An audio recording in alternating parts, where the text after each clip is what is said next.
Hey, it's Conrad Thompson, and you're listening to 83 Weeks with Eric Bischoff. Eric, what's going on, man? How are you? I'm good. Getting a little bit of a slow roll this morning, but I'm slowly but surely getting into gear. Well, the holiday season is upon us. Hope everyone listening had a fantastic Thanksgiving, and of course, you hopefully enjoyed Survivor Series. In full transparency, we are recording this before Survivor Series, so if you're looking for us to discuss the fallout from that show, we'll have to do it next week. I am excited about our topic today, though, Eric, because we've spent a lot of time on this program talking about your role, of course, in the big seat, as I like to call it, at WCW. And we get to relive some of the great times, some of the bad times, some of the missteps, some of the, man, I wish I had that one to do over. But we also get to celebrate those big successes. And I think one of the big successes that a lot of people maybe didn't see coming was a decision you made to say, you know what? We need an association. We need to cut costs. Maybe we can kill two birds with one stone. Our topic today is WCW's affiliation with Disney. And this is going to be a fun episode because this really gets the wheels in motion for the winds of change for WCW. This happens in advance of Nitro. This is in advance of Hulk Hogan becoming a bad guy. Like, this is probably one of your first major steps in WCW, is it not? I think that's really fair to say. And this was also, the association with Disney predated Hulk Hogan. In fact, I think Hulk Hogan happened in some small part or large part due to the fact that we were shooting at Disney MGM. I'm not sure that connection ever would have been made had we not been there at the same time Hulk was. It just was fortuitous. Oh, another good word here on 83 Weeks, fortuitous. I mean, it's almost like a butterfly effect. I'm glad you said that because it's kind of like one of those deals where if this doesn't happen, man, it's all different. And the catalyst for the Monday Night Wars being as popular as they were, and the greatest boom period, that fans are still talking about all these years later, really got kicked off because Hulk Hogan became a bad guy. But Hulk Hogan wouldn't have had an opportunity to become a bad guy had he not come to WCW. And had you not went to Disney, perhaps he doesn't come to WCW. It's really interesting with the benefit of hindsight to look back and see, man, these one or two things happen differently and everything changes.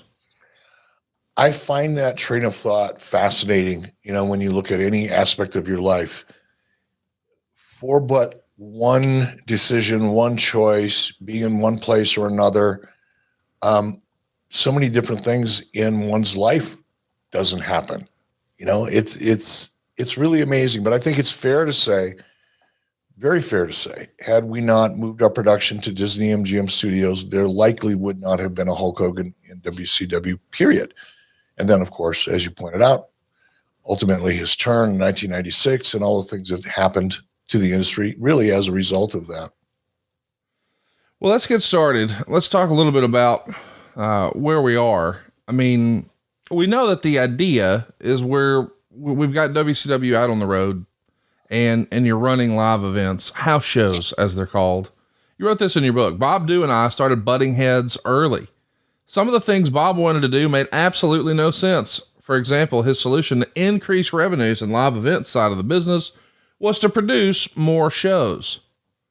Instead of doing, say, 150 shows a year, he wanted to do 250. Well, the problem with that is it doesn't scale properly. If you're losing money every time you go out the door, why would you want to step out the door another 100 times? Until the perception of the product changed, increasing the live event schedule would only increase our losses.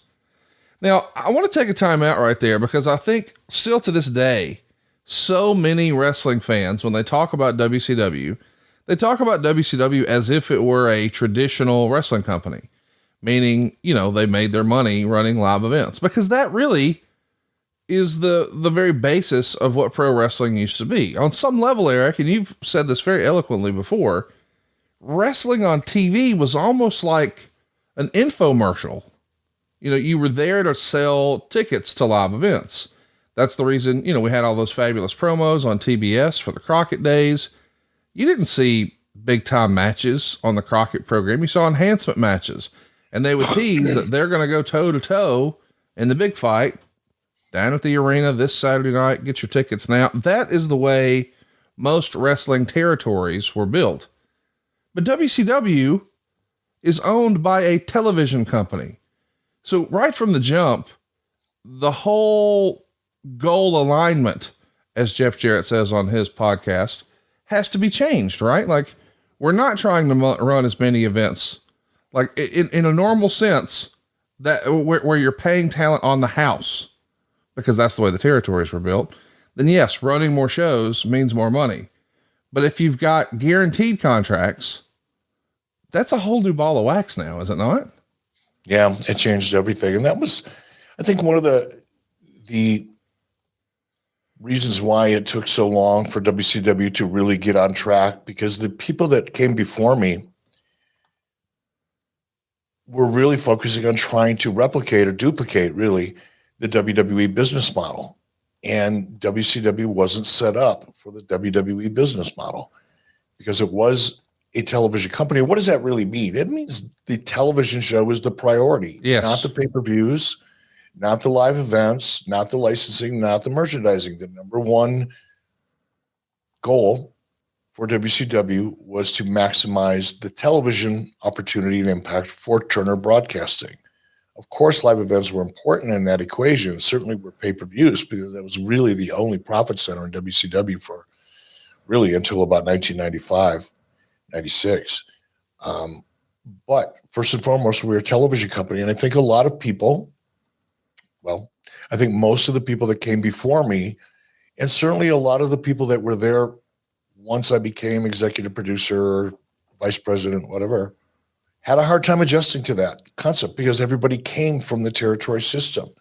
Everybody other than me, I guess, I guess I could say I came from the territory system, because that's what AWA was, and that's where I got my beginning. But keep in mind, when I got to AWA, Vern was hemorrhaging money. He was funding the company out of his own savings and retirement, the things that he had acquired over the years, real estate, kept taking out mortgages and increasing the size of those second and third mortgages just to keep the company afloat. So AWA, although AWA toured occasionally, I don't even want to call it a tour, because most of the time they were one-offs within the Midwest, a couple hundred miles of Minneapolis.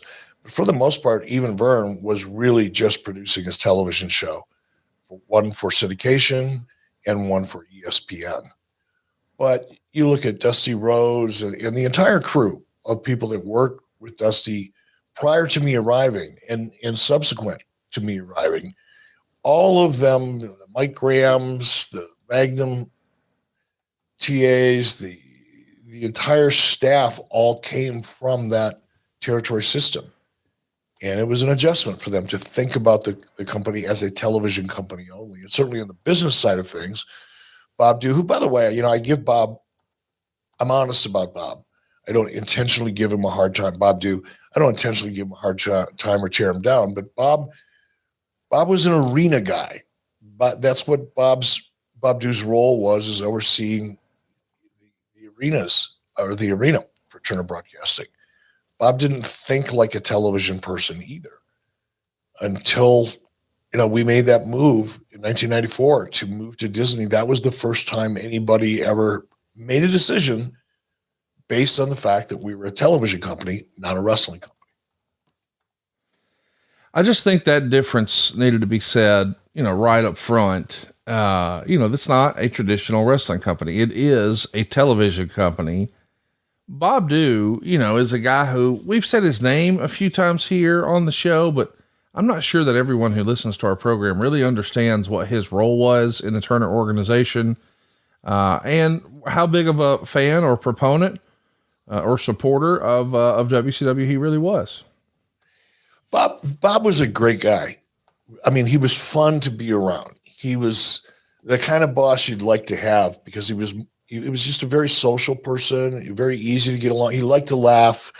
He very rarely took things too seriously, or at least took them seriously in a way that created a dark cloud or any kind of tension. Bob was a fun guy to be around, which is why I think he was in the position he was in Turner Broadcasting. Very social guy, very well connected within Turner Broadcasting. But he reminded me oftentimes of a 45 or 50-year-old frat guy. He just didn't look at WCW really as a business that could grow. I think he looked at his opportunity in WCW as an opportunity to maintain status quo. Keep your head down. Don't make too much noise. Don't let these guys end up in the newspaper. Try to keep the human resources out of the office. Just make sure everything runs smoothly and everything will be just fine. I don't think there was any real vision for growth with Bob Dew. Well, let's talk about exactly what your role is when this whole Disney opportunity comes to be, because we've said that, obviously you started out as a C-Squad announcer, and we know eventually you're going to be in charge of television. And I think there's sort of a triangle of power at the time, if you will. Ole Anderson's handling wrestling and Sharon Sadello's handling pay-per-views and marketing. You're handling production. But I think this move to Disney happens when you get the big seat, right? No, it actually happened before. Yeah, it happened in '94. I don't think I had been this was before I was promoted to vice president the first time. This is really one of the big moves I made. In fact, I think I got the promotion to vice president and ultimately took over as president of the company, in large part due to the move to Disney. I know that sounds crazy for some people, but from a business perspective, it makes a lot of sense. So let's talk about the idea, because there's lots of people who look back and have done shoot interviews and talk to this guy or that guy. And that stuff is now on the record somewhere online, where everyone claims credit for this idea. I mean, a lot of people. Graham claimed credit for this idea. Greg Gagne claimed credit for this idea. I mean, it's been said this was 100 different people's idea. When do you first remember hearing about this concept, or is this your idea? And how do you come up with this idea that, hey, what if we go there? It was a decision born out of necessity. At the time, we had 3 syndicated programs. We had Worldwide, which was our A syndicated program. That's the one that was distributed amongst more television stations across the country. Second to that was WCW Pro, which, by the way, was the show that Diamond Dallas Page and I did play-by-play, Pages of Color on WCW Pro. And then there was the third syndicated show called WCW Main Event. But what that was kind of a little bit from WCW Saturday Night, a little bit from the Main Event TBS show, and maybe 1 or 2 original matches for Main Event shot on the road. And then it was kind of all cobbled together, if you will. But the primary show, the one that we really made the most money from in syndication, was Worldwide. And in order to produce those 3 syndicated shows, while WCW and WCW Saturday Night was produced inside of Center Stage every week, the syndicated shows happened on the road. So we would travel once every 2 weeks or 3 weeks, whatever the schedule was at the time when I first started this. We would travel to Anderson, South Carolina, or Rome, Georgia, or Huntsville, or somewhere close, reasonably close to Atlanta, so the talent could all drive and production could all drive. And there were a lot of great venues in those areas because, as you know, you live in the South, there's a lot of small communities all within 75 miles of each other. They're big enough, they're a large enough population, 50, 75,000 people, where you could run a wrestling event there and theoretically draw an audience when you have that much population. And there were so many of those markets around, the Southeast, that it made it easy initially to take the show on the road to produce. The problem was we were never hot to begin with. I say we, this is before I even got there. WCW was never hot as a ticket. Live events really never got off the ground before I got there, or even while I was there, initially as an announcer. when it came to producing television, we're going to these small markets and these really nice arenas. You know, you look at AEW now, they're typically going into, or they're configured at least, they're going into big arenas, which I don't understand, but they're cutting them down and scaling them for about 5,000 seats on average. Some of them bigger than others, obviously, depending on the market. But WCW tried to do the same thing. The problem is WCW couldn't get, if we got 1,200 people to show up to a television taping, that was a good day. That was a good taping. It was not unusual for us to end up with 500, 600, 800, 700 people. We put 600, 700, 800 people, even 1,000 people inside a venue that's built and designed for 5,000. It gets to feel real empty real quick, especially when the audience that you did bring in isn't really motivated. They got their tickets for free. It was 2 for 1, 3 for 1, buy a Slurpee, get a ticket kind of thing. We were giving them away. And WCW had been papering, as we referred to that technique or that strategy. We had been papering television tapings for years. That became the norm. Yep.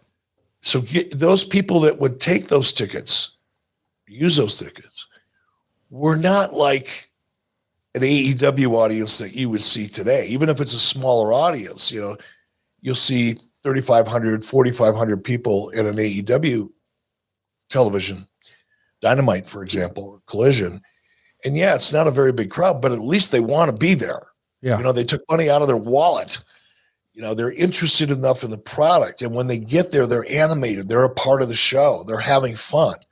You can make, 3,500, 4,500 people work on camera because that audience is what brings the energy. It's so subtle, but it's so important. When you're producing a show like wrestling, a live action show, you want the audience to feel like they're there or feel like they wish they were there, ideally, right?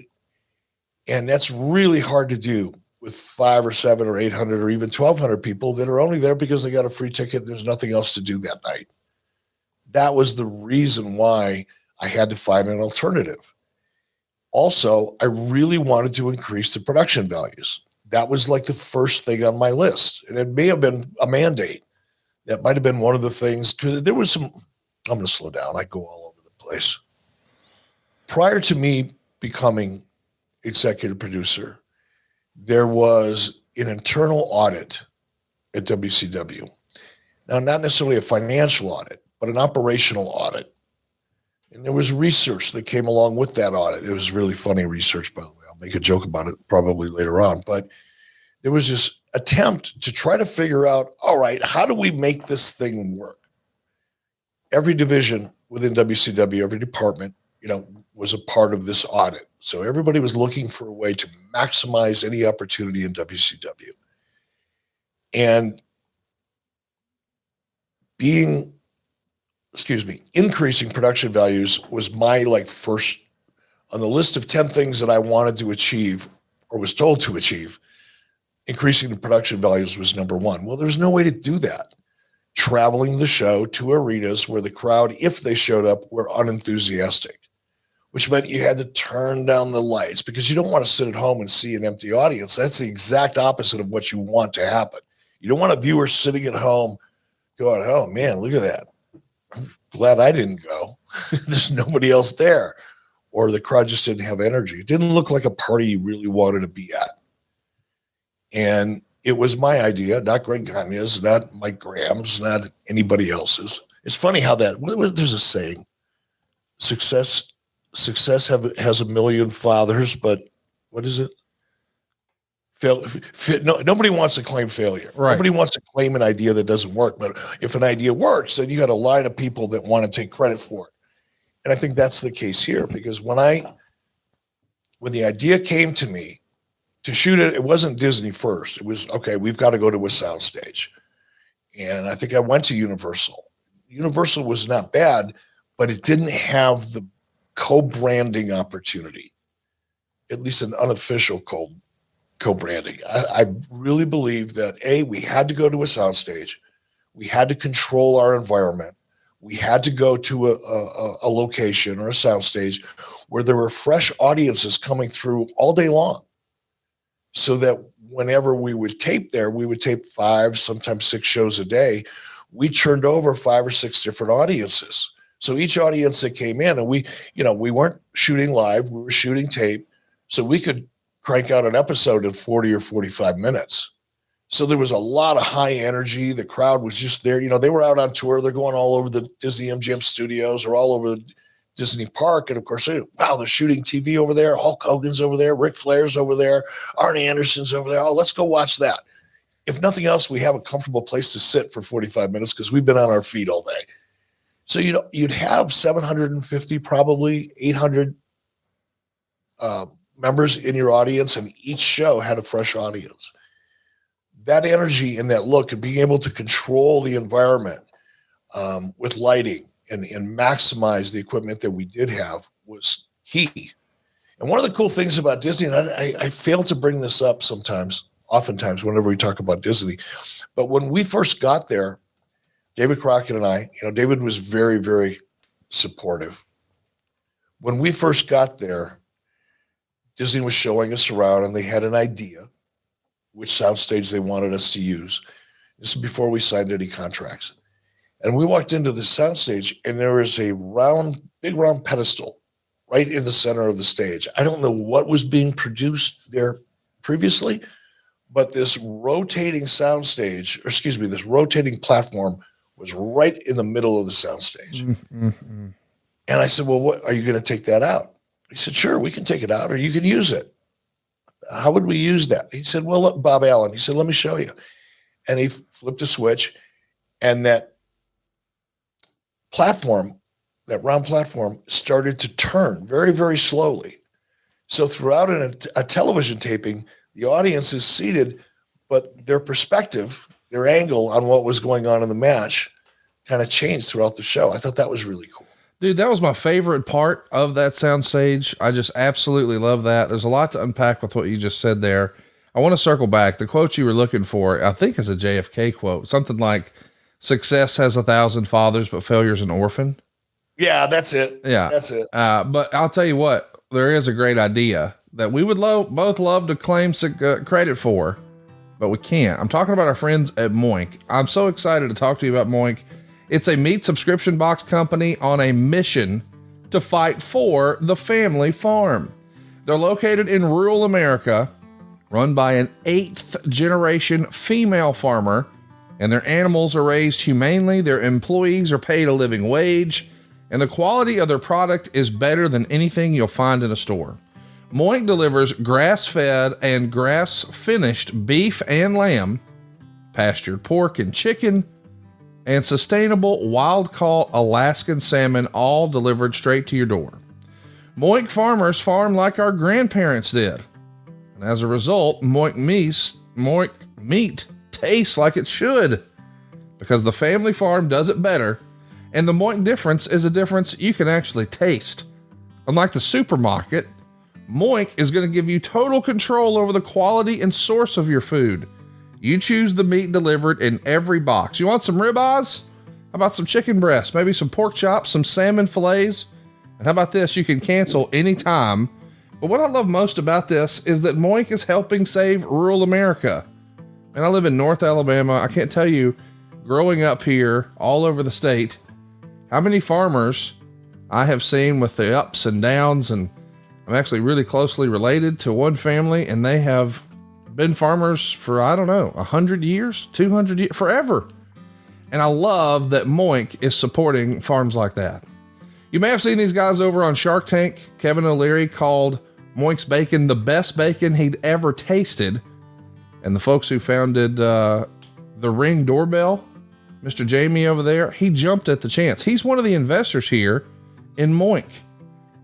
By the way, how about this? Hear that? Audio Jungle. Baby. Yeah. I can smell that. Plus, they guarantee you'll say, oink, oink. Audio Jungle. I'm just so happy I got MOINKed. I love MOINK. You will too. Keep American farming going by signing up at moinkbox.com/83 weeks right now. And listeners of this show will get free ground beef for a year. That's 1 year of the best ground beef you'll ever taste, but for a limited time. So that's MOINK box.com/83 weeks. That's moinkbox.com/83 weeks. I want to spell it one more time. MOINK box.com/83 weeks. That's moinkbox.com/83 weeks. Think of it like Moo and Oink put together. I absolutely love this. You will too. The best bacon you ever had. Check it out and get a free year's worth of ground beef. What? Do it right now. moinkbox.com/83 weeks. So Eric, you know that, Conrad, if I can jump in on that a little bit, because this is a passion for me. Food, nutrition, sourcing our food is something that's really important to Lori and I. And small farmers, less than 2% of Americans are farmers, but look at all of the people that we feed. Yes. And farmers, you look at the food prices in the stores and you're thinking, wow, these farmers are getting rich. No, they're not getting rich, because the money that it costs to feed your family, such a small fraction of that is actually profit for the farmer. In fact, family farming, small farming is being taken over by corporate or industrial farming. If you've read about the stuff that's going on with Bill Gates and buying up all the agricultural land because he believes that he can add all of these chemicals and hormones and antivirus things to your food. I'm not down with that, and family farms are the only places that you can get food nowadays, whether it's beef or chicken or pork or vegetables, that aren't run by pharma or Monsanto. And you look at, for example, family farming. It was a big deal back when Willie Nelson was doing Farm Aid, and there was a John Mellencamp and all these great performers every year would get together and try to help family farmers. Well, it seems to have kind of gone by the wayside. And Conrad, that family farmers are more likely to commit suicide than even veterans. No. I mean, it's a serious, serious thing. And what's happening to the family farms in this country is really sad. So a company like MOINK that's out there supporting the family farmers, and how do they support them? They support them by giving them a market for food that isn't industrialized. That Bill Gates doesn't have his fingerprints or anything else all over. And that's what makes this such a great opportunity. You network these family farms who operate in a regenerative farming way, meaning they're really stewards of their land. It's their property. They own it. They have to take care of it in order for it to be productive. No hormones, no antibiotics. You know how I feel about that. And you mentioned something early on about the product being grass-fed. What does that mean? Well, it means that beef, that cattle is eating food that it was born to eat, designed to eat. They're not force-fed a lot of chemicals and artificial foods and grains that, it fattens them up quick. They get heavy, so the farm or the processor gets more product, but it's not the same. The taste is different. The quality of the meat is different. And the other thing that you said is it's not only grass-fed throughout its entire life, but it's grass-finished. Now, what does grass-finished mean? Typically, even with a lot of you'll go to the store and you'll see grass-fed. Well, it's true. That meat, that cattle, where the meat came from, had been grass-fed throughout the majority of its life. However, this is the small print, before it goes to the processing plant, it goes into a feedlot. And if you've ever driven by a feedlot, you may have driven by them and not even known what it is, but it's a confined area where there is not room to drop a nickel because the cattle are so packed in there so tight, and all they're eating is corn. And you hear, people used to advertise, it's corn-fed beef. The only reason they feed it corn is because of the high sugar content, and it makes the animal very fat, very quick, so it could get the most amount of money at the processing plant. It doesn't enhance the quality of the meat. In fact, in my opinion, it takes away from the quality of the meat. And it certainly gives me concerns about the nutritional aspects of it. MOINK supporting family farmers. They're getting their food, they're getting their beef, they're getting their pork from people that they know. They understand how the food is processed. They know where it's being processed. So that look at pork. You mentioned the bacon. By the way, testify the bacon is outrageously good. Outrageously good. And I didn't think good bacon, there were like levels of good bacon, but there are. There's the standard stuff you buy in the store. There's a special cuts you can get from your butcher. And then there's MOINK bacon. It is the best bacon I've ever had. But one of the reasons why it's hard to find good bacon in the store is that 60% of the pork that's available at retail comes from China. It's not even grown here. 60% of it. MOINK is the way to go. Having your food delivered, the subscription, the quality of the product, and just the vision for this company is really special. In fact, when I got my box last week, I took a picture of it, put it on social media. It comes with a catalog of all the great products in it, but it also comes with a ton of great recipes and ideas. And it's really a great company. I can see why everybody got excited about it on Shark Tank. This is going to change the way people get their food. So I'm a big fan, if you can't tell. Free ground beef for a year, moinkbox.com/83 weeks. So listen, Eric, let's talk about just the origin of your thought process about let's do a soundstage. Said differently, what you're kind of doing is studio wrestling. And that's something that I'm familiar with from Jim Crockett Promotions, but it existed in lots of places over the year. I know they did it in Memphis, and this is something that was common in wrestling, but it had sort of moved away. Like studio wrestling in large part was dead. I know Memphis was still doing it, but outside of that, nobody was doing it in this era. Had you seen studio wrestling in your fandom? Sure. AWA, when I moved to Minnesota, was produced at WTCN TV studios in Golden Valley, Minnesota. The first taping I ever went to was in that studio when I was about 17 or 18. So yeah, I was very familiar with studio wrestling. In fact, I was unfamiliar at that point in time as a fan with anything other than studio wrestling and the live event at the St. Paul Civic Center or the Minneapolis Auditorium that my brother and I would go to. So studio wrestling is what I grew up with. The difference, I think, between what we did at Disney and studio wrestling is that studio wrestling was one show, one taping, and Disney was, gang shooting, meaning we'd shoot 4, 5, 6, probably 7 episodes occasionally, all in one day. That was different. But the look of the soundstage or a television studio was very much the same. So we've got this idea, and you just sort of walked us through, how you at least considered Universal. Who are you presenting this idea to, and what does that presentation look like? I didn't really make a formal presentation to anybody. Obviously, I had to go to Bischoff first because this was new in my role as executive producer, and it was a big move and a somewhat controversial one internally, believe it or not. Everybody had an opinion, and they chimed in, and there was not a lot of support for the idea from anybody other than Bill Shaw, myself, and believe it or not, Dusty Rhodes was a big supporter of it. Everybody else kind of crapped all over the idea.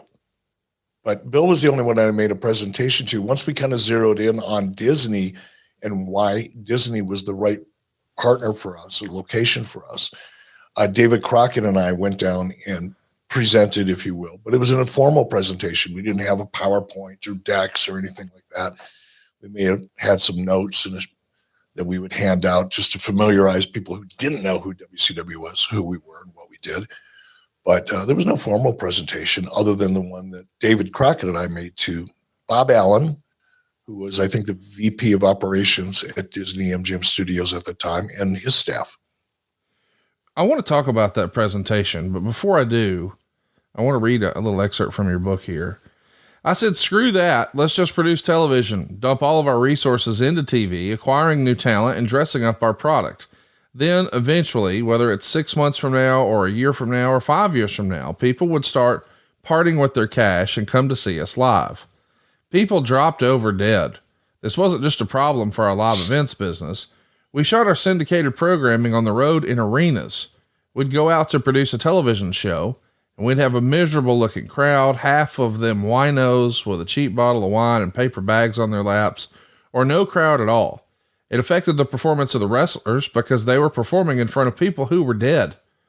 And forget about what a shot of the audience told the viewers at home. Even the best shows looked tired. They looked regional. They looked dull. And that was what the world thought of WCW. So that's some of your thinking at the time, but I do want to hear about the presentation that you give to Bob Allen and others. Like, when you're putting this together with David Crockett, are you guys, I mean, I know this sounds silly, but when we hear presentation, there's a few different, images that jump to mind. Do you guys have like charts and graphs for this? Is this a PowerPoint? Are you passing out handouts with data, or are you just talking through a vision? I mean, I don't imagine you had a Silva in the back room to work up a Photoshop of what this could look like. So what did a presentation for this look like way back when? I think the presentation, and it was a handout. We did put together some facts and some data, and we handed that out because it was Bob Allen, his staff, and I think somebody that actually Bob reported to. So we would hand out information about WCW, who we were, how many markets our show was syndicated in, what our audience composition looked like, a typical sales pitch. If you're selling somebody on the idea of wrestling in general, that's the kind of data that we provided, and we skewed it to make it look as good as it possibly could, obviously. But at that time, we didn't have Hulk Hogan. We didn't have Randy Savage. We didn't have those big national names. Certainly we had Ric Flair, and everybody in the room knew who Ric Flair was. But beyond Ric Flair, and even Ric was kind of recognized more as a regional superstar than a national superstar compared to guys like Hogan and Savage because of where the WWE was at that time. It had nothing to do with Ric or anybody else. But WWE was the 800-pound gorilla, and we were the 140-pound soaking wet baby monkey, But we gave out as much information as we could about WCW, its product, its relationship to the Turner organization. A lot of it was smoke and mirrors, brother. There was a lot of hyperbole in that pitch. But it was the handout, and then David and I speaking, just answering questions and presenting our idea. Just to be clear, I know that sometimes, a lot of wrestling fans, myself included, we hear, oh, they're going to do tapings here. And then we take a look at the presentation and we decide whether or not we like it or we don't like it. But there's a lot more at play here. I mean, basically what you're suggesting here is let's cut all live events together. I mean, just completely, whether it's a house show or television, let's shut it down. We'll shoot less. We'll do 24 times a year. We'll do TV and pay-per-views. That's it. And you're really looking at the bottom line when you're making this decision. And certainly the look and the feel, because in a controlled environment, you can, listen, anybody who's seen a show in Vegas and then they've seen the touring version of that same show in your local arena, it's not the same, just because you can have all of that facility set up to where it is just there for you, ready at all times. It's a whole nother animal when you're talking about, we're going to load it up on a truck, and then we've got to have guys in there early and hanging lights and rigging, and you can just sort of set it and forget it. The cost savings there, just on the production piece alone, is phenomenal, right? It wasn't as significant as one might think, because it was expensive shooting at Disney MGM. The price of entry was fairly high. But if you looked at those expenses over the course of 26 episodes, there was an economy of scale. Yes. Because we were shooting 5 shows in a day or 6 shows in a day for 6 days in a row or 5 days in a row, whatever it was. Initially, when you looked at the price tag of going to Disney and what that would really cost, it was kind of like, oh my gosh, is this really going to save us any money? But if you looked at that same expense over the course of 26 episodes and what that would cost compared to producing those episodes out on the road, because you probably would have to travel. Yes. For 26 episodes, you're probably on the road 13 times. he might be able to get 2 episodes per taping for syndication before the audience just dies out completely. So when you looked at the economy of scale compared to what we had been doing, it was a good move financially. And that was, in addition to the look of the show and the production values of the show that I knew we could enhance at Disney, it was also a cost savings in the long run. And that's one of the reasons why Bill Shaw was so impressed with the idea, because it's the first time that anybody came to him with an idea to save money in production, not spend money in production. That is where the rubber meets the road, saving money and saving money in production. Something a lot of people who listen to this program probably wouldn't think about, but Eric, we've never talked about this before, but I know it was a factor when you were trying to work a P&L, so to speak. Can you talk about the differences in expense with running a union building versus a non-union building? Oh, wow. I can give you some examples of a union building and why it was a pain in the ass. For example, Las Vegas. Yes. We'd go to Las Vegas. We had Jackie Crockett, for example. Jackie Crockett ran our handheld camera there. Jackie Crockett ran our handheld camera and was one of the best shooters we had because he had experience.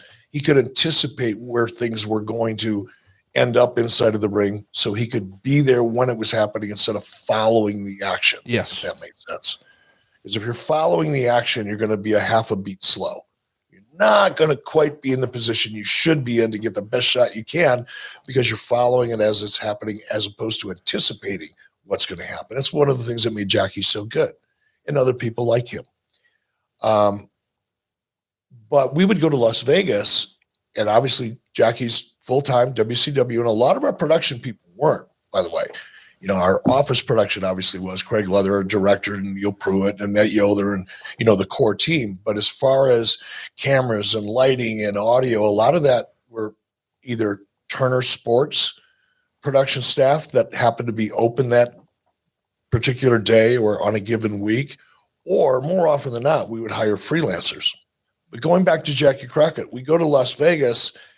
Jackie Crockett's our cameraman. I have to hire another cameraman to basically stand there behind Jackie Crockett and shoot. And I have to pay that cameraman union fees to stand behind the guy that I want to use. I'm paying essentially for 2 cameramen, one union and one that works for me. And you had to do that all the way around, you know, all aspects of production. The union had their hands in everything. It got to the point where you had to be careful you didn't pick up a broom and go sweep up a mess backstage because there's a union guy under contract. That's his job. It becomes so expensive just in labor and in all the fees and all the costs that are kind of buried in the whole thing. It's probably, I don't want to say it's double, but it's probably 60% more expensive to go to a union venue and shoot there than it is a non-union venue. It is an extra added expense. There's no doubt about it. And by the way, we're not on here saying we're anti-union. We're just explaining those are the realities of running in those buildings.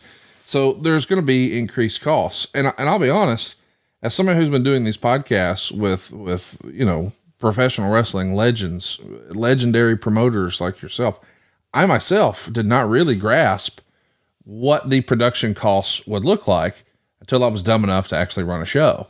So we ran a show last year in Nashville, and that old auditorium where there were, you know, Starcades once upon a time, just to hang, not like a WWE level or AEW level lighting rig, but you've got to hang those lights in the ceiling of an arena in downtown Nashville just to hang the lights, Eric. $61,000. Yeah. That doesn't get you the lights. You still got to rent those. That's the labor. Do you want them up there? That's going to run you 61 grand. And that was our chief. In Nashville or Tennessee, I believe is a right to work state. So you imagine doing that, hanging that same lighting rig in Las Vegas or New York, Madison Square Garden. Well, remember I ran a Starcast in Las Vegas. I found out all about those extra union costs that I was not aware of ahead of time. So these production costs really, I'm just trying to have this sort of sidebar conversation here just to demonstrate there's more to it than just Hey, how does it look on TV? You've got the real life behind the scenes. Oh yeah, this is a business. It's not just action figures. You know, we're actually trying to get this thing out of the red ink because, and that's another critical thing we've not yet touched on. At this point, when you're making all of these changes, there's not $1 of profit in WCW's windshield or rear view mirror. WCW has yet to turn a profit. And there's been lots of discussion about maybe that's the reason Bill Watts came in and cut all these contracts and got in a pissing contest with Brian Pillman. Maybe he was going to get a bonus based on the amount he saved. Or the idea is we're desperate to try to find a reason to keep this thing alive. And we know Ted likes it, but he can only like it and shoulder and sustain these losses for so long. He is a businessman. We need this thing to, as we say, pencil, and it hadn't yet. So this effort to not only up the look and the feel and the presentation, but also to let's turn a damn profit. This is a big piece of this whole decision, right? Maybe the biggest piece. It was at that time, because I think I was made executive producer in 93. The year before, in 92, WCW grossed $24 million, but lost $10 million in the profit, or in the process, I should say. $24 million gross, but they lost $10 million in the process. That's what we were up against. And when Bill Shaw, we talked about this a couple of weeks ago, when Bill Shaw came in and said, okay, you know, Watts is out. Ted's going to give this one last shot. This company has to turn a profit. That was like, no one believed that it could happen. And including me probably at the time, because it was such an insurmountable number. How do you reverse that? How do you increase your revenues and get to a point when you're $10 million a year in the hole on only $24 million gross? I say only $24 million. $24 million is a lot of money, but not if you look at what we were doing and how much it cost us to generate $24 million. It was one of the biggest reasons. The benefit was production values, and even more nuanced than the production values, because your average fan sitting at home is going to go, holy smokes, did you see those new graphics? Right. Those graphics are awesome. That doesn't happen. No. Right? Especially back then. But if you go back and look at some of those syndicated shows, I was able to use it. I had some real interesting limitations on what WCW could do within the park, right? Especially in the very beginning. It was kind of funny now looking back at it. But one of the things that we could do is there was a stock footage of a flyover of the Disney MGM studios, not the entire park, you know, but the studios. And there was a water tower there that had Mickey Mouse ears on it. There we go. If you're watching this on YouTube or at Ad Free Shows, there it is. That was part of our open. And I wanted to establish to advertisers and potential sponsors and even independent television stations that we were syndicating our show to, that this was different than just wrestling, even different than WWF at the time, because there was this subtle co-promotion. Yes. With Disney MGM Studios. I wanted to leverage the success, the commercial success of Disney. I wanted to leverage that and get as much of a rub as I could for WCW, because it was my belief at the time, and I think it proved to be true. It was my belief at the time that that subtle connection to Disney changed the way advertisers looked at us and potential syndicated partners looked at us. You know, in radio, when they're trying to sell you a host read endorsement, like our buddy Cassio does mornings over at Rocket 95.1 here in Huntsville. And when they have a local sponsor come on, the way that's sold to that buyer for that local sponsor is to say, basically, hey, we're going to have the morning host, in this case, Cassio, lend you his credibility to the audience. And that's sort of what you're trying to do there. There's so much trust and value and I don't know. I mean, the association, credibility. Yeah, credibility. That's the word with those Mickey Mouse ears, man. That's a high five. And again, you have to appreciate the perception of WCW at the time was way, way, way, way, way below WWF. Like, they had become the Band-Aid of the industry. They had become the Coca-Cola or the Kleenex. Those are brands. They're not actual, like a product category. It's an actual specific brand. But whenever someone would speak about wrestling, they would say, oh, that WWF stuff. WCW was not even in the conversation. So having that Mickey Mouse shot, man, that was a stroke of genius. I assume that was high fives all around when you guys put that together. I think a couple of us got excited about it. You know, guys like Craig Leather and Neil Pruitt, and Craig Leathers and Neil Pruitt. Keith Mitchell certainly saw the value in it. Dusty Rhodes, as I said earlier, was the only, wrestling guy that was a supporter of it. Everybody else is funny. You say, Mike Graham and Greg Gagne, took credit for it. They were also first in line to crap all over the idea and give you all the reasons why it wasn't going to work. That was kind of like the common thing in WCW is anytime you wanted to make a move or a change, I'll speak for myself. Anytime I wanted to make a big move or a change, I'd have 6, 8, 10 people on any given day find their way into my office, and in the guise of making it sound like they were trying to help me, would give me all of their reasons why something wouldn't work. Not, hey, I think this is a challenge. Here's perhaps how we can fix it. We can fix it, or how we can address it. It was, man, I don't know if I'd do that if I were you, because, and I'd listen to this litany of reasons why not to do something. But again, we were on a cliff. We were going to fall one way or the other. We were either going to fall and land on solid ground, or we were going to fall and take a ride. Didn't really have a lot of options at that point, but there was a small handful of people that were really supportive of it. And I'll never forget Dusty, because he helped turn the tide with a lot of the wrestlers. And some of the wrestlers weren't excited about it. They didn't like the idea of wrestling 5 times on 5 different shows a day. We oftentimes didn't have the same people on the shows back to back, but oftentimes we did. Sometimes we did. And a lot of the talent, because they couldn't imagine it. They couldn't imagine doing TV that way, wrestling television.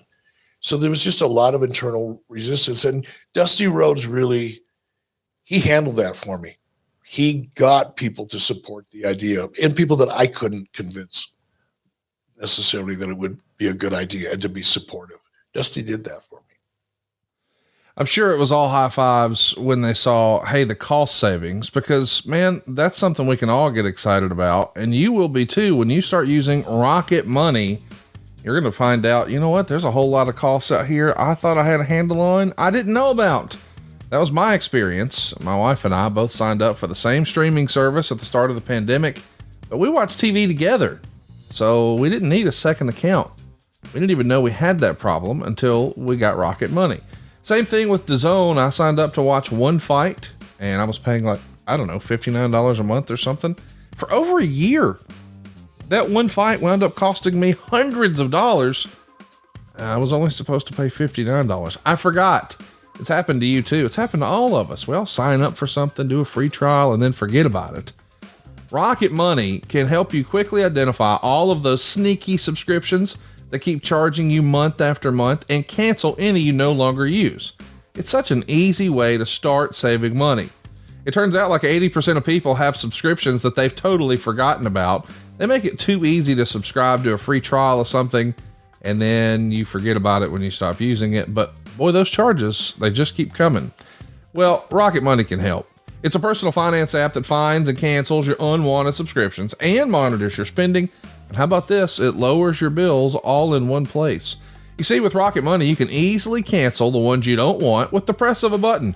No more long hold times or annoying emails with customer service. Rocket Money does all the work for you. Rocket Money can even negotiate to lower your bills for you by up to 20%. All you have to do is take a picture of your bill, and Rocket Money takes care of the rest. How about they monitor your spending? They'll even create custom budgets based on your past spending, and they'll even send you notifications when you've reached those spending limits. My wife needs that. With over 5 million users and counting, Rocket Money has helped save its customers an average of over $720 a year. We're talking more than $1 billion saved so far, baby. Stop wasting money on things you don't use. cancel your unwanted subscriptions, and manage your money the easy way by going to rocketmoney.com/83weeks. That's rocketmoney.com/83weeks. rocketmoney.com/83weeks. Eric, we have not talked much about the Universal opportunity, and I don't know if this is true or not, but there is a rumor that's been out there for a while that there was a journeyman wrestler who was trying to work on putting something together, and he was hoping to do this sort of studio type wrestling and set up with Universal Studios. Had you heard this idea from someone else? Because allegedly, that idea gets pitched to you, and they say that you stole it. I think the person I'm thinking about is Eddie Mansfield. I might be misremembering that, but no, you got it right. Okay. Talk to me. What is the Eddie Mansfield from your recollection? How does he fit into this story, or what is the story he's told over the years? He doesn't fit into the story at all. I've never met Eddie Mansfield. I never had a conversation with Eddie Mansfield. I never heard Eddie Mansfield's name until after we'd been producing the show at Disney MGM Studios, and I found out subsequently. Eddie Mansfield, to the best of my recollection, because he was kind of a blip on the radar, was a small local promoter that either did shoot some shows at Universal or had planned on doing it. And I like I said, I never met Eddie. I didn't know about Eddie Mansfield. I didn't know about any wrestling being produced there until afterwards. But he was he may have been around the local Florida territory, trying to, at the tail end of the territory era, trying to reestablish it or trying to find a way to survive. But I had never had a conversation with him. He never pitched the idea to me. Neither did anybody else. Did you ever see Eddie Mansfield's interview with John Stossel back in the day that was so controversial? No. Well, he demonstrated how some wrestling moves work to John Stossel, and then showed John Stossel on camera how wrestlers get color. And that was obviously a no-no in the wrestling business in the early 80s. So yeah, I guess this is his second little claim to fame. He was trying to do something at Universal. Why didn't you do something with Universal? You mentioned that you went and looked there, but ultimately you wound up with Disney, and we know that you love the association with Disney and the flyover shot with the water tower and the ears. But was there another reason Universal didn't get the opportunity? I think it was the co-branding opportunity. When I looked at Universal Studios, and there was value there, coming to you, from the Universal Studios in Florida, that it's not without value, but it's not the same thing as Disney. Yeah. It's just not. That was part of it. That was a big part of it. The other part of it, I think, was availability, to be honest. These sound stages, for example, I don't know how many now are at Disney MGM Studios, but at the time, I think there were 4 or 5 different sound stages. And you had, Nickelodeon shows, studio shows were being produced there. There were commercials oftentimes being produced there. Those sound stages were busy often. There was a lot of production going on down there with different television shows and TV commercials and things. So we had to be able to slip our production needs into certain availabilities and windows at Disney or Universal. So it was the co-branding opportunity was the primary reason. I just was fixated on that. Once I make up my mind about something like that, it's hard to get me off of it. And I had convinced myself, right or wrong, that the Disney partnership or perceived partnership had more value than the Universal Studios partnership. When you're trying to work a deal out with Disney, like once you get the presentation sold and everybody's on board, I know we're fast forwarding a little bit here, but how are the negotiations handled? Do you have, when you're making your presentation, have you already sort of beat them up on costs, or do you get the green light and then go to work on negotiating the dollars? Green light and then get to work. And that was really David Crockett's job at that point. Once we got Disney to agree to even let WCW on the premises, and that's the funny part of the story, looking back. Bob Allen, again, Bob was a young guy. He's probably my age at the time, late 30s, maybe early 40s. Very, a big thinker. He saw the big picture. job scared. He wasn't afraid. And he was the only one within Disney that was really a big supporter of this. Everybody else was like, when I say everybody else, there might have been 6 to 10 other people in the room during our initial presentation. And Bob was the only one that was outwardly supportive. Everybody else kind of, when you walk into a room and you're there to make a presentation and everybody's sitting there and they got their arms kind of folded. Yep. Or they're looking at their phones or whatever, they want to be anywhere else but in that room with you. And that was the way that I felt. I don't know about David Crockett. We never talked about it, but it was a cold room with the exception of Bob. And Bob really is the one that convinced Disney MGM Studios to take a chance on wrestling. It really was Bob. It wasn't me. That came with limitations. And the first taping, one of the conditions of our access to the studios was that they didn't want wrestlers showing up in their own vehicles. They wanted to come over on a bus. They wanted to control the access to the parks by the WCW talent and production. They wanted to control that access. They didn't want wrestlers walking all over the park scaring the kids. Shit you not. So, of course, we agreed to just about everything they wanted to do. And one of those requirements was that the talent would come over on the bus, but the windows had to be covered because they didn't want visitors to the park to see a bus full of wrestlers showing up on the lot. Oh my gosh. It sounds crazy, right? Yes. But that was the perception of wrestling at that time. And if you look at how incongruent the Disney brand is with a professional wrestling brand, even WWF at the time would have been a tough sell. Yes. Because it was wrestling and the stigma that came with it. So we could bring the wrestlers into the park, provided we brought them in vans or a bus and that the windows were covered so visitors to the park couldn't see the talent in the vehicle. And then, of course, the vehicle had to go right to the soundstage and the talent was confined to the soundstage area. You can get out in the parking lot and, stretch your legs or whatever, but they didn't want talent walking around the park in between matches, so to speak. Let's talk about the whole way that deal is put together. I assume you have a calendar and you're looking at dates and you're trying to make sure that's available, and you're probably going to have to pay a rental fee and some production costs and those bus transfers. I'm sure that's something they dinged you for. But then a block of rooms. Now, I know that sounds silly. What the hell are we talking about? But the reality is, this is one of the biggest attractions in the world. It's not like they just have an infinite amount of rooms. I mean, we all know families who have saved up for a year or years in order to go, and they have their reservation at a hotel, a year or more in advance at times. And now you're trying to fit in quite a cast of characters here.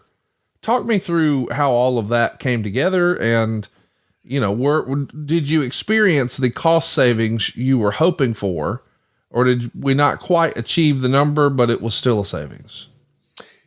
Actually, we couldn't afford to put any of the talent or production up at on Disney property. It was just too expensive. And throughout the year, we would probably be in peak season at least once or twice. So we weren't going to get any breaks on hotel rooms on the Disney MGM properties. We went outside. The first place we stayed, I think, was a Marriott Courtyard Suites, 5 minutes from the studio, 10 minutes from the studio. And that turned out to be such a blessing in disguise. Because again, I'm going to try to paint this picture clearly, and I apologize for not being as articulate as I try to be sometimes, but my gears are still loosening up here a little bit. Coffee's kicking in.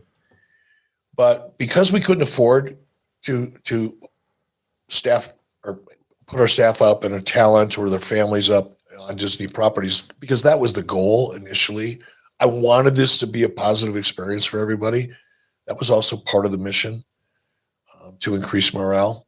but we couldn't afford it. So I think it was Janie Engel and David Crockett working together, found a really good deal at the Marriott Courtyard Suites, not far from the soundstage.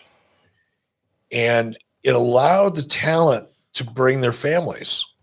Some of the talent had kids, wives and kids. And for the first time, their wives and kids got to come with them on the road to a wrestling event, because we were there for 5 days, 6 days, 7 days sometimes in one location. And the hours were almost a typical working day for the average person. You know, you'd show up to the studio at 9, we'd start shooting at 10, we'd wrap by 5. It was like a real job, as opposed to being a gypsy and being on the road, going from town to town to town and doing it in your car with 3 other guys and drinking beer and whatever. Don't get me wrong, there's some of that that's kind of fun. But this was the first time that, you know, wrestlers were in one location for 4, 5, 6, 7 days at a time.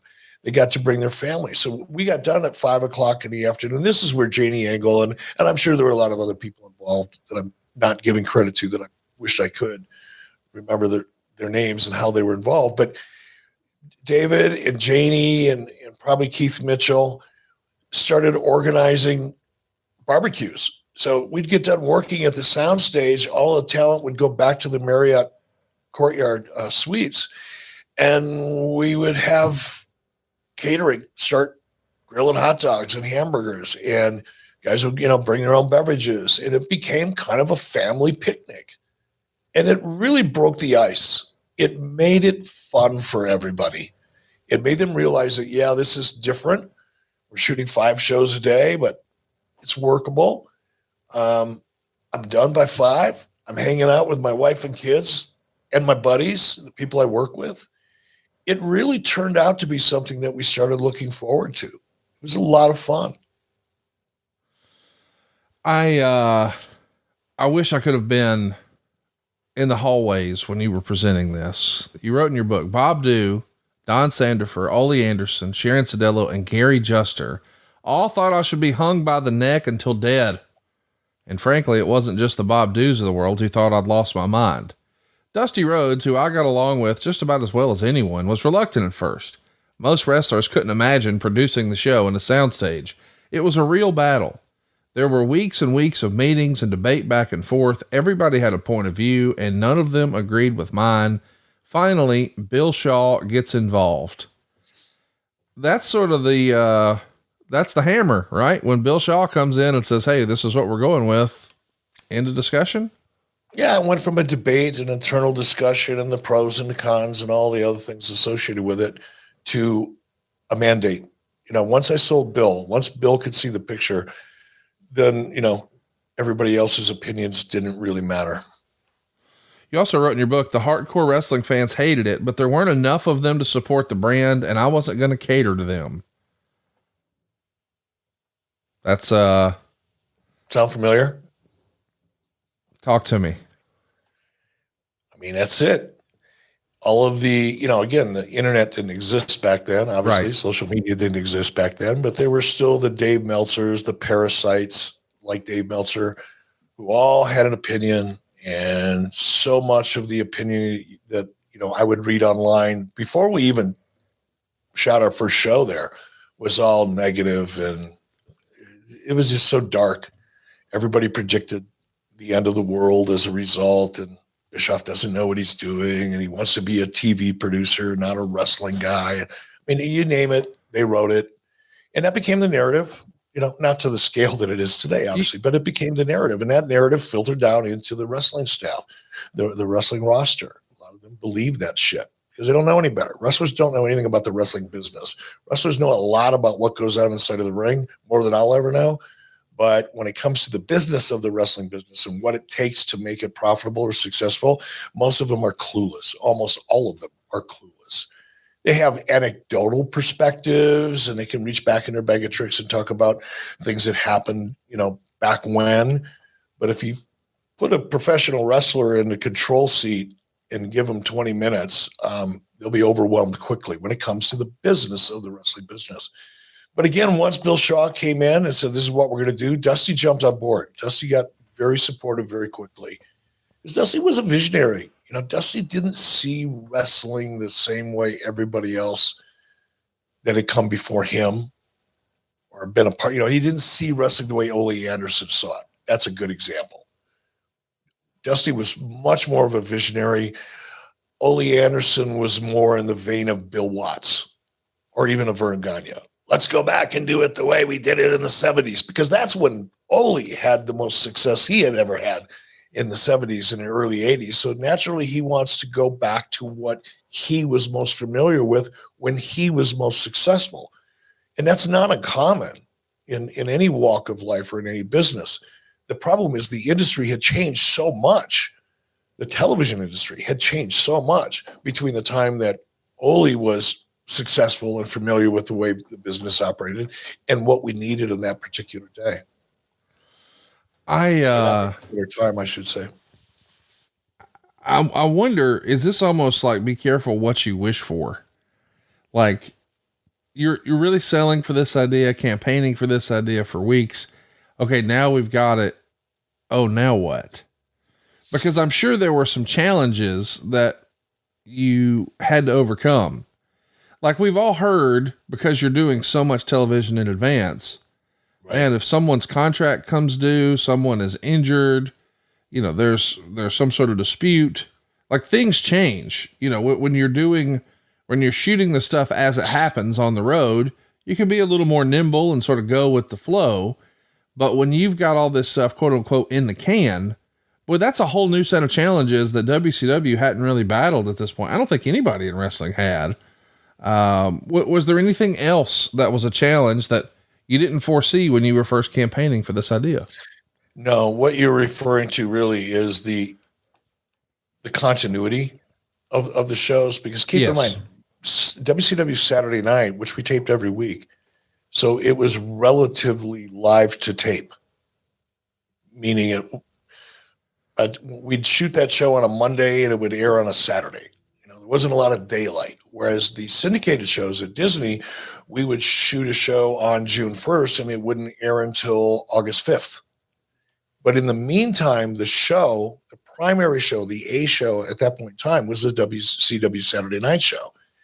And the creative for that show would change rapidly. Now, again, I wasn't booking at that time, and I'm not shirking this responsibility, but just illustrating that there was kind of a disconnect between the creative side of the business and the production side of the business. The production side of the business needed to plan in advance. We need to schedule those tapings at the soundstage well in advance in order to have the availability, right? We had to shoot enough shows during the course of 5, 6, 7 days that we were able to take advantage of the economy of scale that you and I were just talking about a few moments ago. So it's not like we could go down to Disney MGM Studios and shoot 4 shows a month's worth. We couldn't do that. We had to go down and shoot 3 months worth or 4 months worth. So that became an issue when, okay, we think we know what we're going to do over the next 3 months. We've got 3 pay-per-views in here, whatever it was, 2 pay-per-views. But the WCW Saturday Night show, which was evolving every single week, would oftentimes be inconsistent. You'd have somebody get fired, for example, or perhaps injured. They were working during the syndicated shows that we produced out at Disney. Everything was fine. And then perhaps they get injured 2 weeks later or 3 weeks later. So they're out of the storyline for the A show. They're no longer in the A show because of injuries or contract disputes, or somebody just comes up with a better idea, which happened. All of a sudden, the A show that's driving your primary stories going into your pay-per-views is different than, from a storyline perspective, than your syndicated shows. Ideally, they were produced closely enough in time that you could have continuity between what people saw on WTBS on Saturday nights and what people saw on their local television market. That was a mucker futher. That was a real challenge. And we got bit in the ass so many times as a result of that. And of course, the shit stains, Dave Meltzers of the world, and everybody else that just wanted to be negative were quick to point all that out. And they were They were right in doing it. They just found a little bit too much pleasure in it, I think. But that was a challenge. And that was really the only one, Conrad. We got into the rhythm. Again, we had never produced 5 shows a day, 5 days in a row. That never happened before.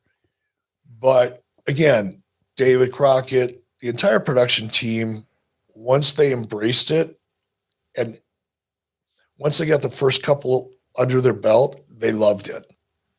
They loved it. And we got into our rhythm very quickly. There were no surprises, no challenges we didn't really expect.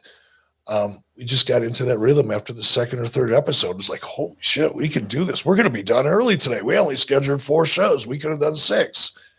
There was that kind of feeling and excitement over the process. But storyline continuity was a major challenge, and it never went away. There was no way to fix it. You can't lay out a storyline for 3 months on one show and have the freedom and flexibility to kind of change your mind and improve things or whatever on your A show and not get bit in the ass. Well, you'll never get bit in the ass with our friends at Henson Shaving. It's Eric and I's absolute favorite razor. We've used all the great razors, all the great marketing campaigns. We fell for all of them. We tried them all. Henson is the best. And what's great about it is it gives you that old school feel, but new school tech. Let me explain. Henson is actually an aerospace parts manufacturer that's family owned, and man, they've made parts for like the International Space Station and the Mars rover. But now they're bringing that same precision engineering to your doggone face. You see, what they said to themselves was, what if we use these aerospace grade CNC machines and make some really thin razors? Well, how thin? How about 0.0013 inches? That's thinner than a human hair. Now, why does that matter to you?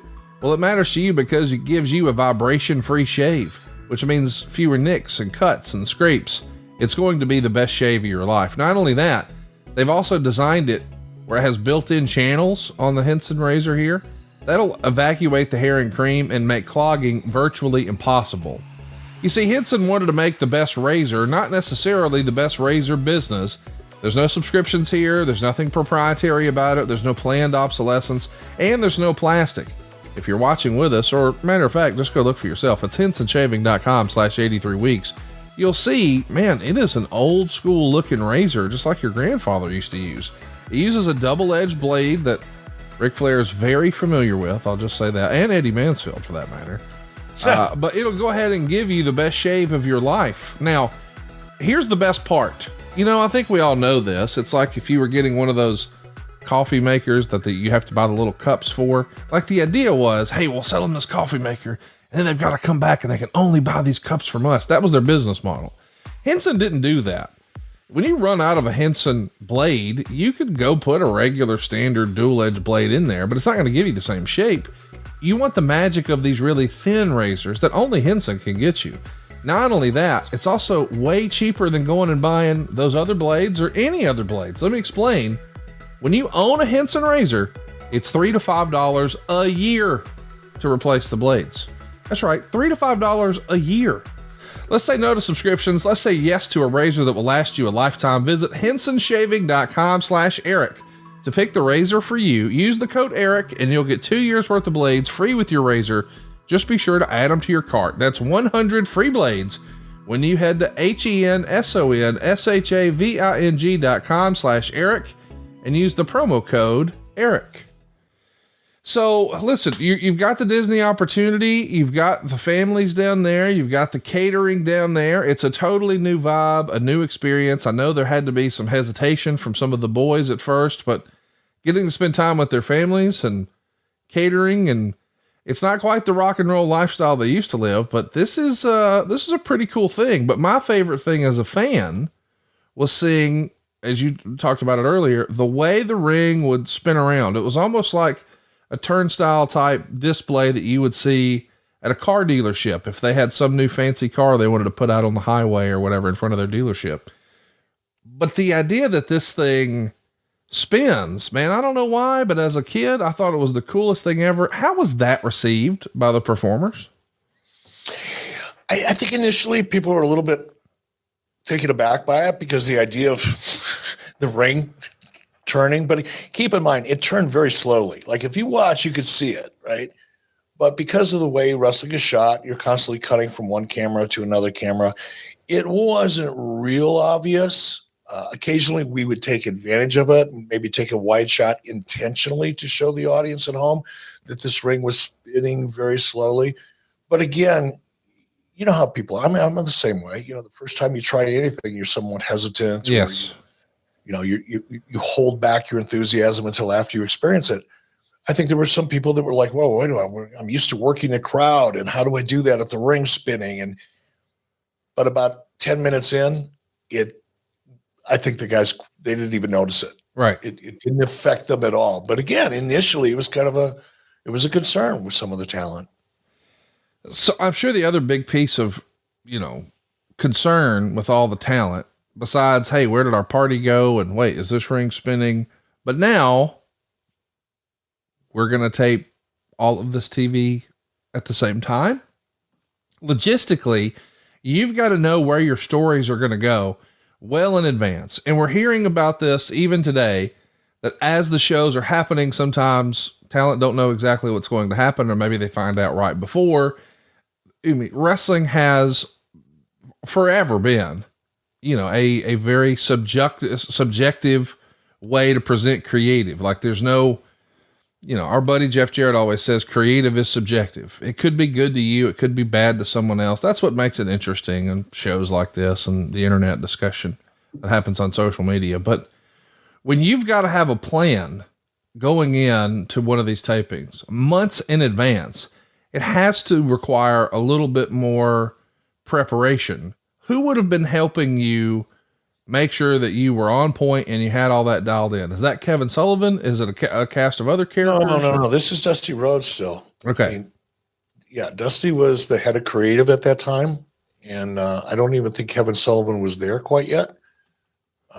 When Dusty was doing it for Crockett though, Dusty had like for lack of a better word, an assistant, and JJ Dillon, who would keep everything straight, because Dusty would almost self-describe himself in interviews I've seen as a big picture guy. He had the big picture, but he needed somebody behind him to just double check the finer points. Allegedly, before Dusty had JJ in his back pocket with Crockett, he might have, because Crockett was growing, they'd run 2 shows in a day, sometimes 3 shows in a day. He might have the same talent on multiple shows, and Quantum Leap was not a thing. They couldn't actually do that. So JJ was there to make sure that none of those errors existed. Who would have been in a support role for Dusty as he's mapping out weeks and weeks and weeks and weeks of television? If you walked outside at the time, if you walked into Dusty's office and had a chat with Dusty, you'd walk out and you had Janie Engel was right there outside his office. Magnum TA was there. Mike Graham was there. Jake's dad, Jake the Snake Roberts' dad, was there. Grizz was a part of that inner circle. So that was Dusty's team at the time. Now we know that, your opinions are going to change on wrestling, because when you get the opportunity to do Nitro, you want to be live, and you really make that a sticking point. That's 1995. This is 1993. So in just 2 years' time, you're really going to do an about face. And maybe that's a different conversation, but this is a taped opportunity. This is the infancy of the internet. It's not nearly as widespread. People are using dial-up modems at this point, and it's not like everyone has a computer in their home, and certainly no one has a computer in their pocket. I mean, that's just not where we are. So I'm saying all that to say, were spoilers a consideration for you in 93? And then, because we know they were in 95, I'm just wondering, was that the evolution of the internet, or what changed with regard to spoilers and that concern for you? No, the spoilers were absolutely an issue for me. It drove me batshit crazy. I hated it. Got angry about it. Still get angry about it when I think about it, because it's harmful to the business. And it takes away from the viewing audience's pleasure. And a lot of, the hardcore, fans that like to live on the internet and Reddit and social media and all that, that's where they get their rush, right? But the average audience that just likes to watch a show, they don't want to know in advance what the finish of a match is. It's just, it's like learning how David Blaine does magic tricks. Once he teaches you or shows you how he creates the illusion isn't fun anymore. Yes. And I got hot about it, but I had no choice. The financials didn't provide me the opportunity in 93 or 94 to do anything live. Occasionally we would do a WCW Saturday Night Show live if there was something special about it, but that was from center stage, fixed space location, shitty little venue at the time. It's cool now, but at the time it was a dump. It was hard to work in. I didn't have the option. Spoilers were a challenge. They were a thorn. They were more than a thorn. They were like a spike in my side, but I didn't have any choice. Just had to learn to live with it and do the best we could. Dusty did the best he could creatively to maintain consistency, but you don't have a crystal ball. You can't predict injuries occasionally. And Dusty was a visionary. He was a big picture guy. And Dusty, I think, found himself a couple times caught in the middle of a syndicated series taping when all of a sudden he's sitting in his office in Atlanta and he has a great idea and he wants to execute it, but then it's inconsistent with what the syndicated shows are doing. That was a real problem, but there was no way to avoid it. Realistically, there was no way to avoid it. Nobody was going to be able to sit down and produce 26 episodes, 26 one-hour episodes with the roster and be able to anticipate all of the changes that were going to happen over that 26 or 13-week period of time. You just couldn't. Meltzer wrote this at the end of May, 1993. While nothing has been confirmed, expect major changes within the structure of WCW to be announced imminently. It appears that from July 5th to July 16th, WCW will be taping 48 hours of TV in Orlando at Disney Studios. If that is for syndication, WCW Main Event and Power Hour, it means they'll be taping shows more than 3 months in advance. If it's just for Worldwide and Pro, then we're talking about taping some 6 months in advance. This lends itself to an entirely new structuring of the wrestling business. If an angle doesn't work, it can't be refined. No turns, angles, or title changes can happen at house shows unless they are well planned out ahead of time. Injuries or people leaving the company or people holding out, quitting, simply not renewing their contracts or whatever, which happens with frequency in this business, can't be accounted for if television is taped so far in advance. So your first set of tapings here happens July 6th to July 9th. You're going to tape 3 television shows each day for the show Worldwide. So a total of 12 shows. That's 3 months worth of footage. It's going to get you through the middle of October. And it's reported in the Observer that the loose plan of having 10 minutes of each show be left open for an update segment. So you can fit in whatever you need to about injuries or title changes or storylines. You did need to plan for that. That's the Observer report. Do you remember thinking we need to leave a few minutes in here just in case we need to do a stand-up update of some sort with Tony Schiavone or whoever? We typically had a control center type holes in the show that could be used to promote tickets on sale or to address creative issues that maybe happen over on WCW Saturday Night to kind of bring the audience up to speed if there were changes in direction. But that was that hole, if you will, or that opening for that particular update segment was something that was a part of the format anyway, for the most part. So it wasn't a special consideration. It was obviously more valuable because it did give us an opportunity to kind of course correct if necessary to the extent we were able to, but it was already, part of the format. I'm really excited to talk about this next part because there's a note in the Observer that makes me think you didn't want wrestling fans there at all. Quote, WCW didn't even seem to want anyone to know about this taping. It was never mentioned on the local Orlando television show, nor was there any mention in the Disney ads in the newspaper about events on the facility.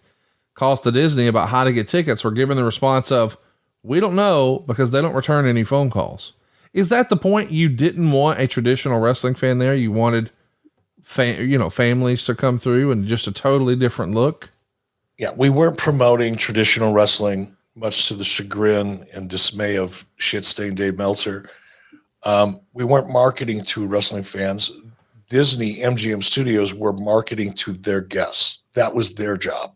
That's the way they wanted it. It's not the way necessarily I wanted it, or that I didn't care about wrestling fans. It was the agreement that we basically came to, is that Disney would be in charge, if you will, of getting us a fresh audience for every episode. It was different than what Dave Meltzer and other people were used to, but it wasn't because we didn't want wrestling fans. That's what Disney MGM Studios wanted. And I doubt that anybody called in from Disney and we wouldn't return their calls. That's typical Dave Meltzer bullshit. Well, at the same time, I mean, it's not like they know who to call. You know, if you've got some ticket taker type person who just looks up WCW and calls a 404 area code and they get a front desk. I mean, that's not exactly, you know, what's somebody, or if a fan, or if there were fans down in the Orlando area yes, that wanted to come to a taping and they were to call Disney, Disney's not going to know. Whoever answers that phone isn't going to know how to get tickets to the South Stage to see WCW. Yes. And a general information call. But again, we weren't marketing. It's not that we didn't want wrestling fans. It's just that because of the nature of the agreement and what everybody's goals were, Disney wanted to be in charge of getting that crowd and loading them and unloading them. We were hands off in that process. You know, I like to say everybody hates change. I mean, I don't think anybody likes change, but everybody likes improvement. Yes, they're afraid of it. One of the people who had to be a little nervous about this was Gary Juster. I mean, he's running around booking your buildings for you. How did he take all this? Almost feels like you're doing away with his job kind of accidentally, right? Well, Gary Juster was as impotent of an executive as I think existed, other than maybe Jim Barnett. I mean, Jim was there because Ted was loyal to Jim Barnett. Gary Juster was there because, I don't know, he wasn't effective. He was just the guy that had always been doing it. I think he came over from the Crockett's, perhaps. He was certainly there when I got there. Never had an original idea. Never had a solution to a problem. Was always the first one to stand up and talk about how bad everything was, but rarely showed up to talk about a way to fix anything. He was just there. And Gary wasn't the type of guy that's going to stand up and throw a flag and say, wait a minute, what are we doing? How are we doing this? Obviously, Gary Juster was very supportive of Bob Dew, because the more buildings Bob Dew booked, regardless of how many people he could or couldn't put in it, Gary Juster had a reason to exist. Gary contributed very, very little, in my opinion, to WCW. And in fact, there's a handful of people that I should have let go when I first came on board, and Gary Juster should have been at the top of that list because he was ineffective. It wasn't until Zane Bresloff came along and really, because Zane understood how to promote, Zane had a much deeper Rolodex. Gary Juster had 3 or 4 people that he had been doing business with forever, and he booked the same buildings over and over again with the same deals over and over again, regardless of how bad those deals were. Gary Juster was on autopilot.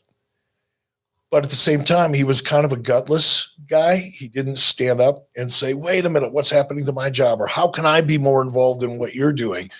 He just went into his office and, spread rumors and talked about the drama. And my boy, what's the dirt today? He and Jim Barnett spent a lot of time together just talking about the dirt and writing it out.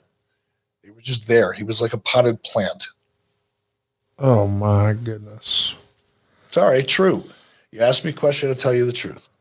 And I was trying to, in my mind, I'm thinking, okay, how do I sugarcoat this? Because I don't like to be mean to people. And I don't like to say things that I know probably people are going to take exception with when they hear them. But you got to be honest about things, or I have to be. And Gary Juster was basically a potted plant. He had no positive impact, and he didn't have the ability really to have any negative impact, other than he kept doing the same things over and over and over again while everybody was expecting something else to change. Well, he wasn't alone. Somewhere Mr. Juster is having a few cold ones, and he's not. He doesn't care. He knows. I can only hope that before he started those drinks, he started with Z-Biotics, because tomorrow's coming right on time. Z-Biotics Pre-Alcohol Probiotic is the world's first genetically engineered probiotic. It was invented by PhD scientists to tackle rough mornings after drinking. Here's how it works. When you drink, alcohol gets converted into a toxic byproduct in the gut. It's this byproduct, not dehydration, that's to blame for your rough next day. Z-Biotic produces an enzyme to break down this byproduct. It's designed to work like your liver, but in your gut where you need it most. So drink Z-Biotics before drinking, drink responsibly, and enjoy the night with confidence. We've told the story before. Eric and I tried this a few years ago. It worked fabulously. We closed the bar down and we were doing our gig first thing in the morning, the next morning, like nothing happened. And listen, as we get older, it's a little harder for all of us to bounce back. I recommend Z-Biotics, especially right here around the holidays. We got Thanksgiving, we got Christmas, we got New Year's right around the corner from Valentine's Day. There's going to be some reason for celebration, and I want you to include Z-Biotics in your next one. Savor the moment. Let Z-Biotics do the rest. Go right now to zbiotics.com/83weeks. You'll get 15% off your first order when you use the code 83weeks at checkout. Now, Z-Biotics is backed with a 100% money back guarantee too. So if you're unsatisfied for any reason, they'll refund your money, no questions asked. How about that? That's how you know it's a badass product. 100% money back guarantee. Remember, head right now, zbiotics.com/83weeks. Use the code 83weeks. You'll get 15% off. We want to thank Z-Biotics for sponsoring today's episode. So let's talk about one of the first problems you have, Eric. You've got Ric Flair appearing as the NWA champion. At the time of the taping, though, Barry Windham was the champion.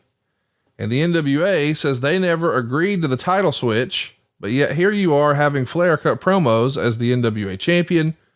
At this point, I know the NWA is not a real thing, but still it's something you've got to deal with. Do you remember getting phone calls? Forgot to tell them. Yeah. What do you remember dealing with this nuisance, I guess is maybe the best way to phrase it?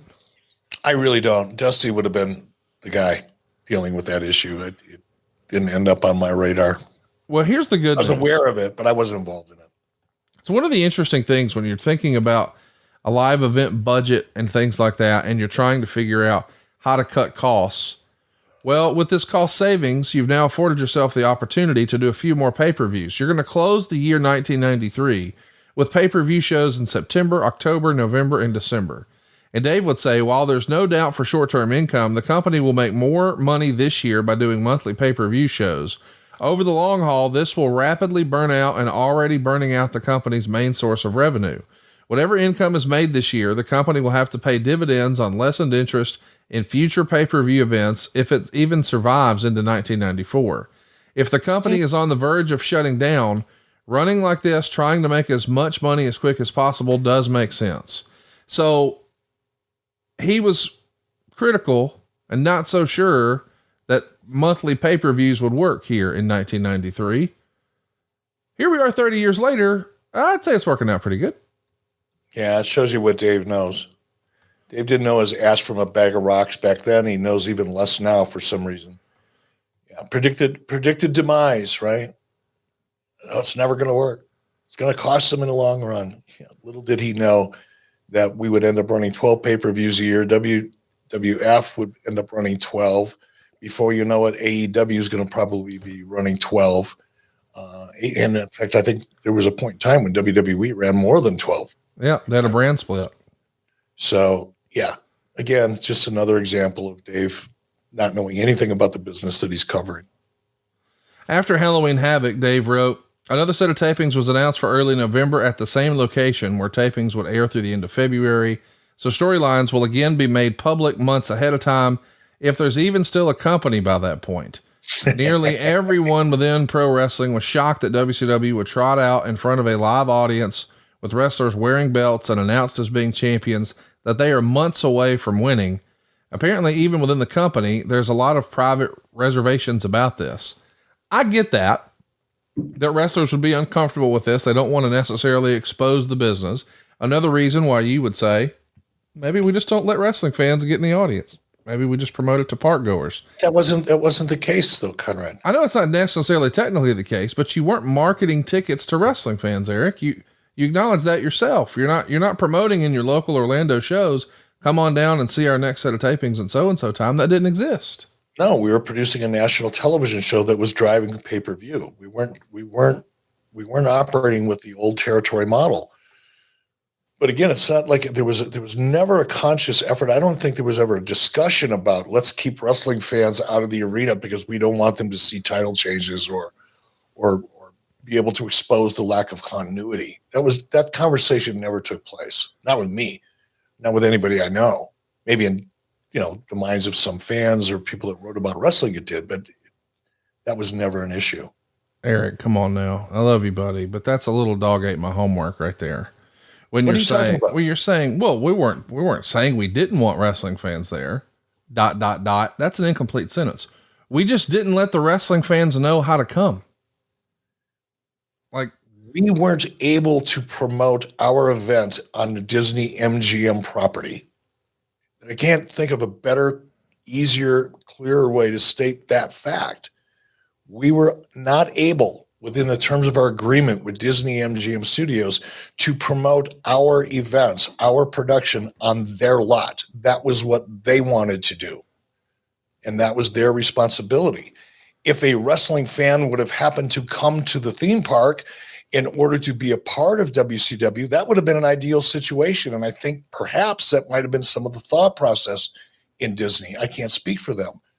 But the idea of promoting to wrestling fans traditionally to come to the park, first of all, to come to the park, you have to pay. You have to spend a lot of money to come to the park. If all you want to do is see a wrestling event, it didn't make a lot of sense. But the nature of that agreement we had with Disney is that they would provide the audience. They did not want us marketing wrestling. They didn't even want us being seen on the freaking bus. We weren't allowed to step outside of the confines of the soundstage in a parking lot area and go walk around and go grab a hot dog at some other part of the park. So it's not me trying to make an excuse because the dog ate my homework. It was the nature of the relationship we had with Disney MGM Studios. But never did you ever say, if you'd like to see WCW live in Orlando, buy a ticket to Disney, whatever the shit, on such and such day. That didn't. No, but we weren't hiding the fact that we were producing the show at Disney, for God's sake. No, but you're not telling people when, Eric. I'm saying on some level that I understand. We started this whole conversation by saying this is a television company. We're producing a television show. Who gives a shit? But what I'm saying is you're not actively trying to look for wrestling fans to get in those seats. No, we weren't, but we weren't discouraging them either. It's not what you implied in the way you said it was, well, you didn't really want wrestling fans to show up because then wrestling fans are going to see you're going to see the glaring inconsistencies or see in advance of a title change. The wrestlers will see that, or the talent or wrestling fans will see that and go out and spread the word. That there was no effort to discourage. There was just no effort to promote the fact that we were producing live shows there because that's the way Disney wanted it. I don't see the confusion there. Well, because if you watch any other television show, like back when The Late Show was on with David Letterman, at the end of the program, they would say, if you'd like to attend the late show, blah, blah, blah, here's where you go for tickets. Tickets were free. That's because they weren't on a Disney MGM property. I'm familiar with that, but I don't even know what we're doing at this point. You just like to argue for the sake of fucking arguing. No, I'm not. You're the one that implied, Conrad, that, you sure didn't want wrestling fans to show up because they would see some of the inconsistencies in booking. You did not want wrestling fans there because you told no wrestling fans when or where. That's a fact. And what's also a fact is because that's the way Disney MGM Studios wanted it. They did not want us promoting wrestling on their lot. They did not want us promoting professional wrestling on the Disney MGM Studios because they felt that it was inconsistent with marketing to their demo. Then but what you're saying there makes no goddamn sense. They don't it doesn't make any sense. How did they get fans in there then? If they didn't want to promote it, they promoted it. They didn't promote it. Was it a maze? Did they go through a ride? And when they came out of a ride, part of the ride was you had to sit here and watch fucking Johnny Swinger do his thing? No, what they did is they had wranglers that would go out about an hour, 45 minutes between each show, and they'd hand out flyers. They would tell people who were already guests that were on the lot, who had already paid their admission, who had already come to the Disney MGM studios or Disney MGM theme parks, who had already come, and they would hand out flyers and say, hey, want to be a part of a television taping? Come on over. See this, see that, see Ric Flair, see Arn Anderson, see whoever was on the card. They would promote it to the guests that were already at the park. That's what they wanted to do. It wasn't my staff doing it. They didn't want my staff doing it. They wanted to do it. That's how they got 750 or so people to come in and turn that audience over every hour and a half or 2 hours.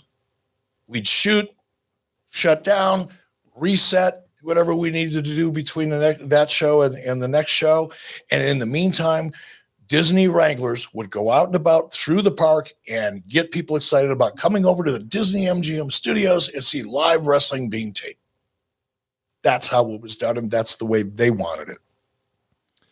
Let's talk about the rumors and the narrative. I mean, Dave has written, and I've read multiple times just in today's program, about how if the company even exists by that point, I mean, it's really doom and gloom. Did it feel that way to you in late 1993? Because like Tony Schiavone said, when he came back to WCW from the WWF, he felt like at any given moment, this thing's going to collapse. This thing's going under.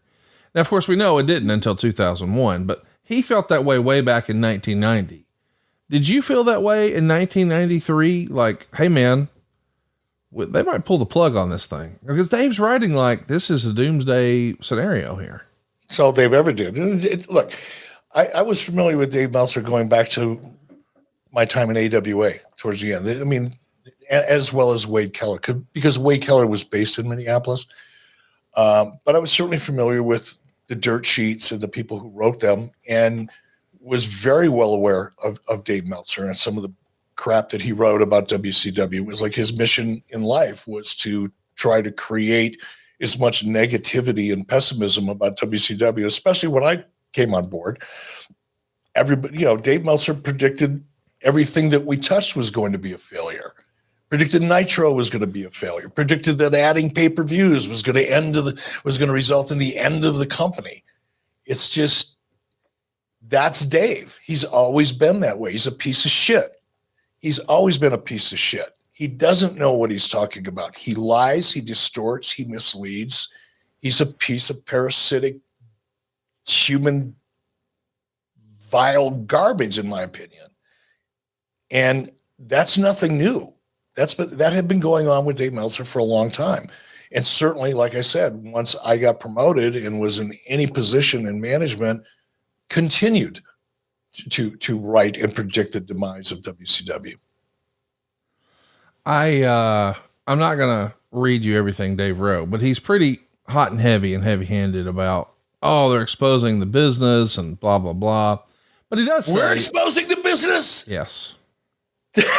Do you see the fucking irony in that? I do. Yes.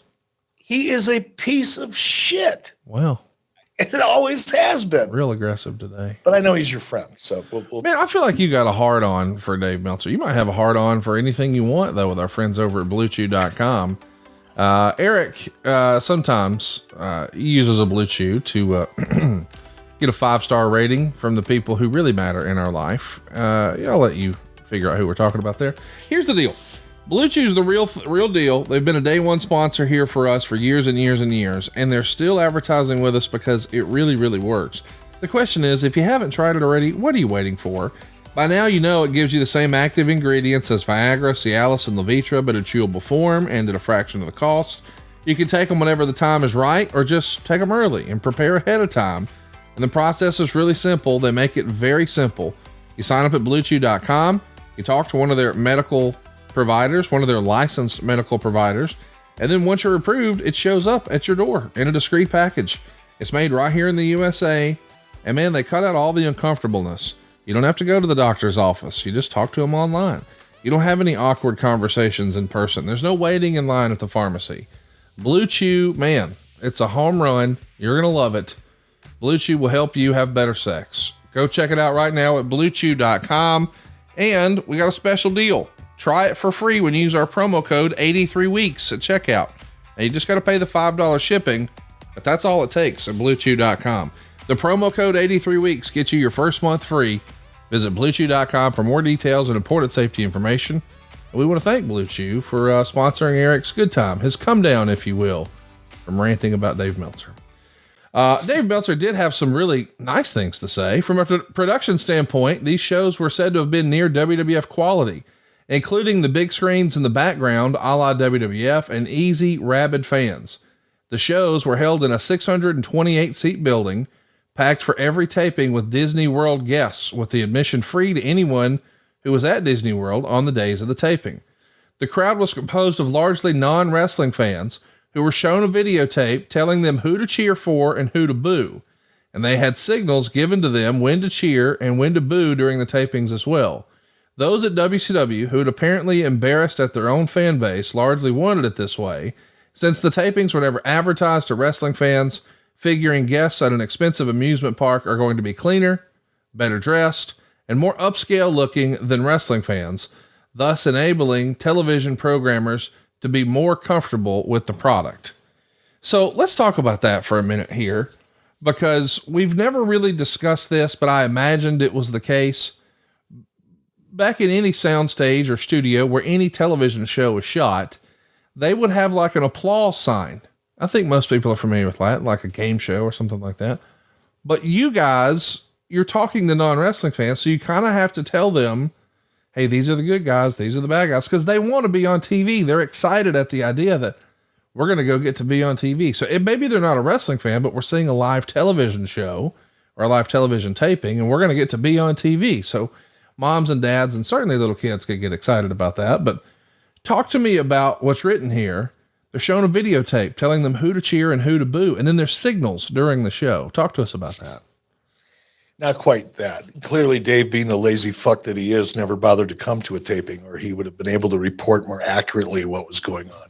There was a tape, kind of like there was video playing that would kind of remind people who were wrestling fans, because there were wrestling fans in the audience. It's not to say that out of the 700 people that were sitting in those seats, none of them were wrestling fans. Some of them were.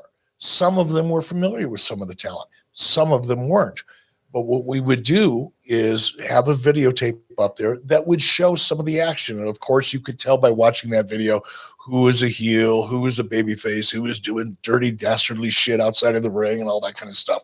You would set the tone and try to create some sense of familiarity with the audience while they're waiting for the show to start. It wasn't a how to boo and how to cheer and when to boo and when to cheer video. It was more or less a videotape showcasing some of the talent coming up, and you got to know their characters just a little bit before you saw them come out to help educate the audience that wasn't that familiar or wasn't familiar at all. But to suggest that there were no wrestling fans in the audience would be wrong. There were some. Sometimes there were more than others. Sometimes there were a lot. Sometimes there were very few. It was inconsistent. And we did have, much like any other studio show would have with a live audience, we had Wildcat Willie, who is, believe it or not, part of his job was to help instigate some of the reaction that we wanted to get, right? The crowd who wasn't familiar with the product necessarily or the talent in the ring could take their cue from, when I say take their cue, just because of the way that mascot Wildcat Willie was reacting. And we did have people that were off in the corner that would occasionally, if it was necessary, hold up an applause sign or hold up a boo sign, much like any other television show that's produced in front of a live audience on the soundstage would. We did do that. It was part of the price we had to pay to get what we needed to get. It was like the lesser of two evils. Do we run this thing like a traditional wrestling show, or do we run this thing like a television show to try to get the end result that we were hoping for?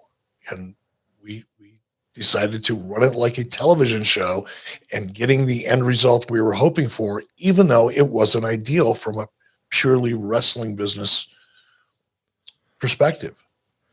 One of the first big issues you're going to have, we sort of ran through, hey, what if somebody gets injured? What if they jump to another promotion? What if they're holding the company up for money? Whatever. Well, boy, just bad timing. In the fall of 93, that's when the whole Sid and Arn thing happens across the pond. And you did have some shows that were in the can. Obviously, Arn's going to be on the shelf for a bit, but Sid's going to be out of here. So you were hoping to have Sid and Vader be the main event at Starrcade 93. We know it's going to wind up being Vader and Ric Flair because Sid's gone. But do you remember that being possibly the first thing that had to be different than what you had originally hoped when you were doing these tapings? Because that's the first one I can think of. May have been probably the first big one. Yeah. There might have been other issues prior to that, but they would have been relatively insignificant compared to Sid and Arn, because that, there's so much publicity surrounding it. There was no way to camouflage it. Meltzer's, just playing that tune over and over again about how bad things are at WCW. Maybe the key point from having done all this that hasn't been brought up is that it effectively solidifies the managerial positions of the key decision makers: Ole Anderson, Dusty Rhodes, Sharon Sadello, Eric Bischoff, etc.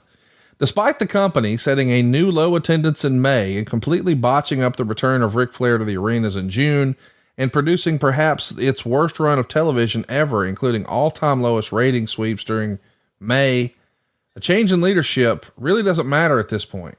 If someone new was brought in to replace Anderson or Rhodes, it wouldn't be until November before they could bring in any new talent, get rid of any talent, change the direction, etc., because everything is locked in place. There is little point now in changing upper management in November. And man, when I read that, all I could think is, who the hell called and told Dave that? Like, oh, this is the way they all keep their jobs, because otherwise, it doesn't make sense to change it now. Like, that's sour grapes from a wrestler talking to Dave there, is it not? Or a Gary Jester kind of guy. Yeah. Oh, I got you. There were some. And I think Gary and Dave, probably had daily conversations or weekly conversations. And there were disgruntled employees. There were people there that, like Gary Jester, and I'm not accusing Gary necessarily of being responsible for that comment that Dave Meltzer made, but let's just be real. Guys like Gary Jester had been around for a long time, and they would piss and moan, and they would, because they weren't going anywhere. Gary Jester wasn't climbing any corporate ladders. Gary Jester wasn't having any positive impact on the business. And Gary Jester knew how I felt about Gary Jester as well. I didn't pretend, I didn't pretend I liked him to his face and then turn around and bury him behind his back. I was pretty straightforward with how I felt about Gary. Keep in mind, when I first took over in management, I couldn't fire Gary Jester. I couldn't fire anybody unless they were a part of the production team. Gary reported to Bob Dew. That was a very safe job to have, because Bob Dew didn't demand very much of anybody that was on his team, other than maybe laughing at his jokes at the end of the day. But no, whether it was Gary or somebody like Gary, that was a pipeline to Dave Meltzer, wouldn't surprise me. And there were times when it was talent and wrestlers, because everybody uses Dave, still does to this day. Dave brags about all the people that, talks to him inside of the business. The vast majority of those people are talking to him are feeding him bullshit. So whatever.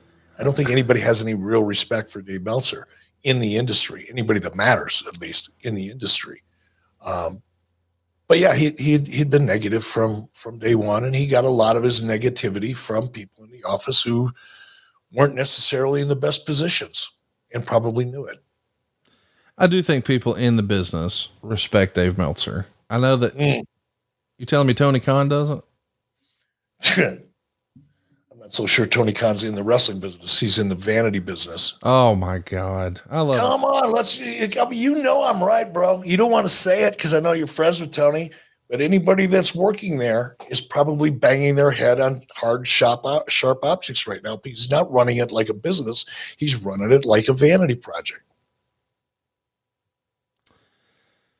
Well, everybody has to eat crow when these tapings come to a close. I love reading this. Dave wrote, "The company's brass was thrilled to death, as was Disney, because the event proved to be very popular, and a long-term deal to tape all worldwide shows in Orlando months in advance may be inked. From a wrestler standpoint, there was a lot of positive in getting so much television done in a short period of time and the ability to bring the family down for a week vacation at Disney World. Although most weren't comfortable with the ultimate business expose the shows turned out to be. Told that the crowds were hot because they only taped 1 hour before a crowd and then brought in a new crowd for the next hour, so the crowd never burned out. However, on television, the reactions may sound fake because crowd response wasn't dictated by the wrestler's ring work.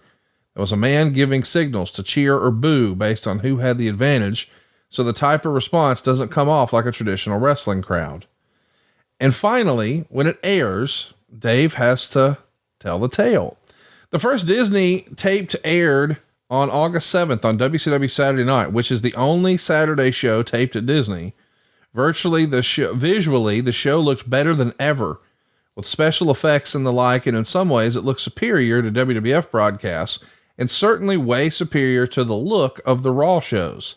However, content wise, the show had little, although upcoming WCW shows are much improved in that regard, with Flair and Sting being all over every Saturday night main event.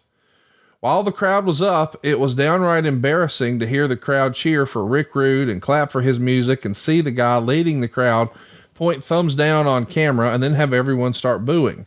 It came off like you were watching a game show that wrestlers were performing on, and that all the wrestlers were interchangeable because they all got the same amount of reaction, and arm locks got the same reaction as finishing holds. There was some good to this as far as the look of the show, which is more important in selling the show to syndicated stations than having strong quality matches, but it's questionable whether it's effective in getting ratings or garnering viewer interest to pay money to see pay-per-views. The crowd, as it was, is impossible to gain any real intensity or real heat, which in theory is what causes impulse ticket buys that wrestling crowds have long been built on.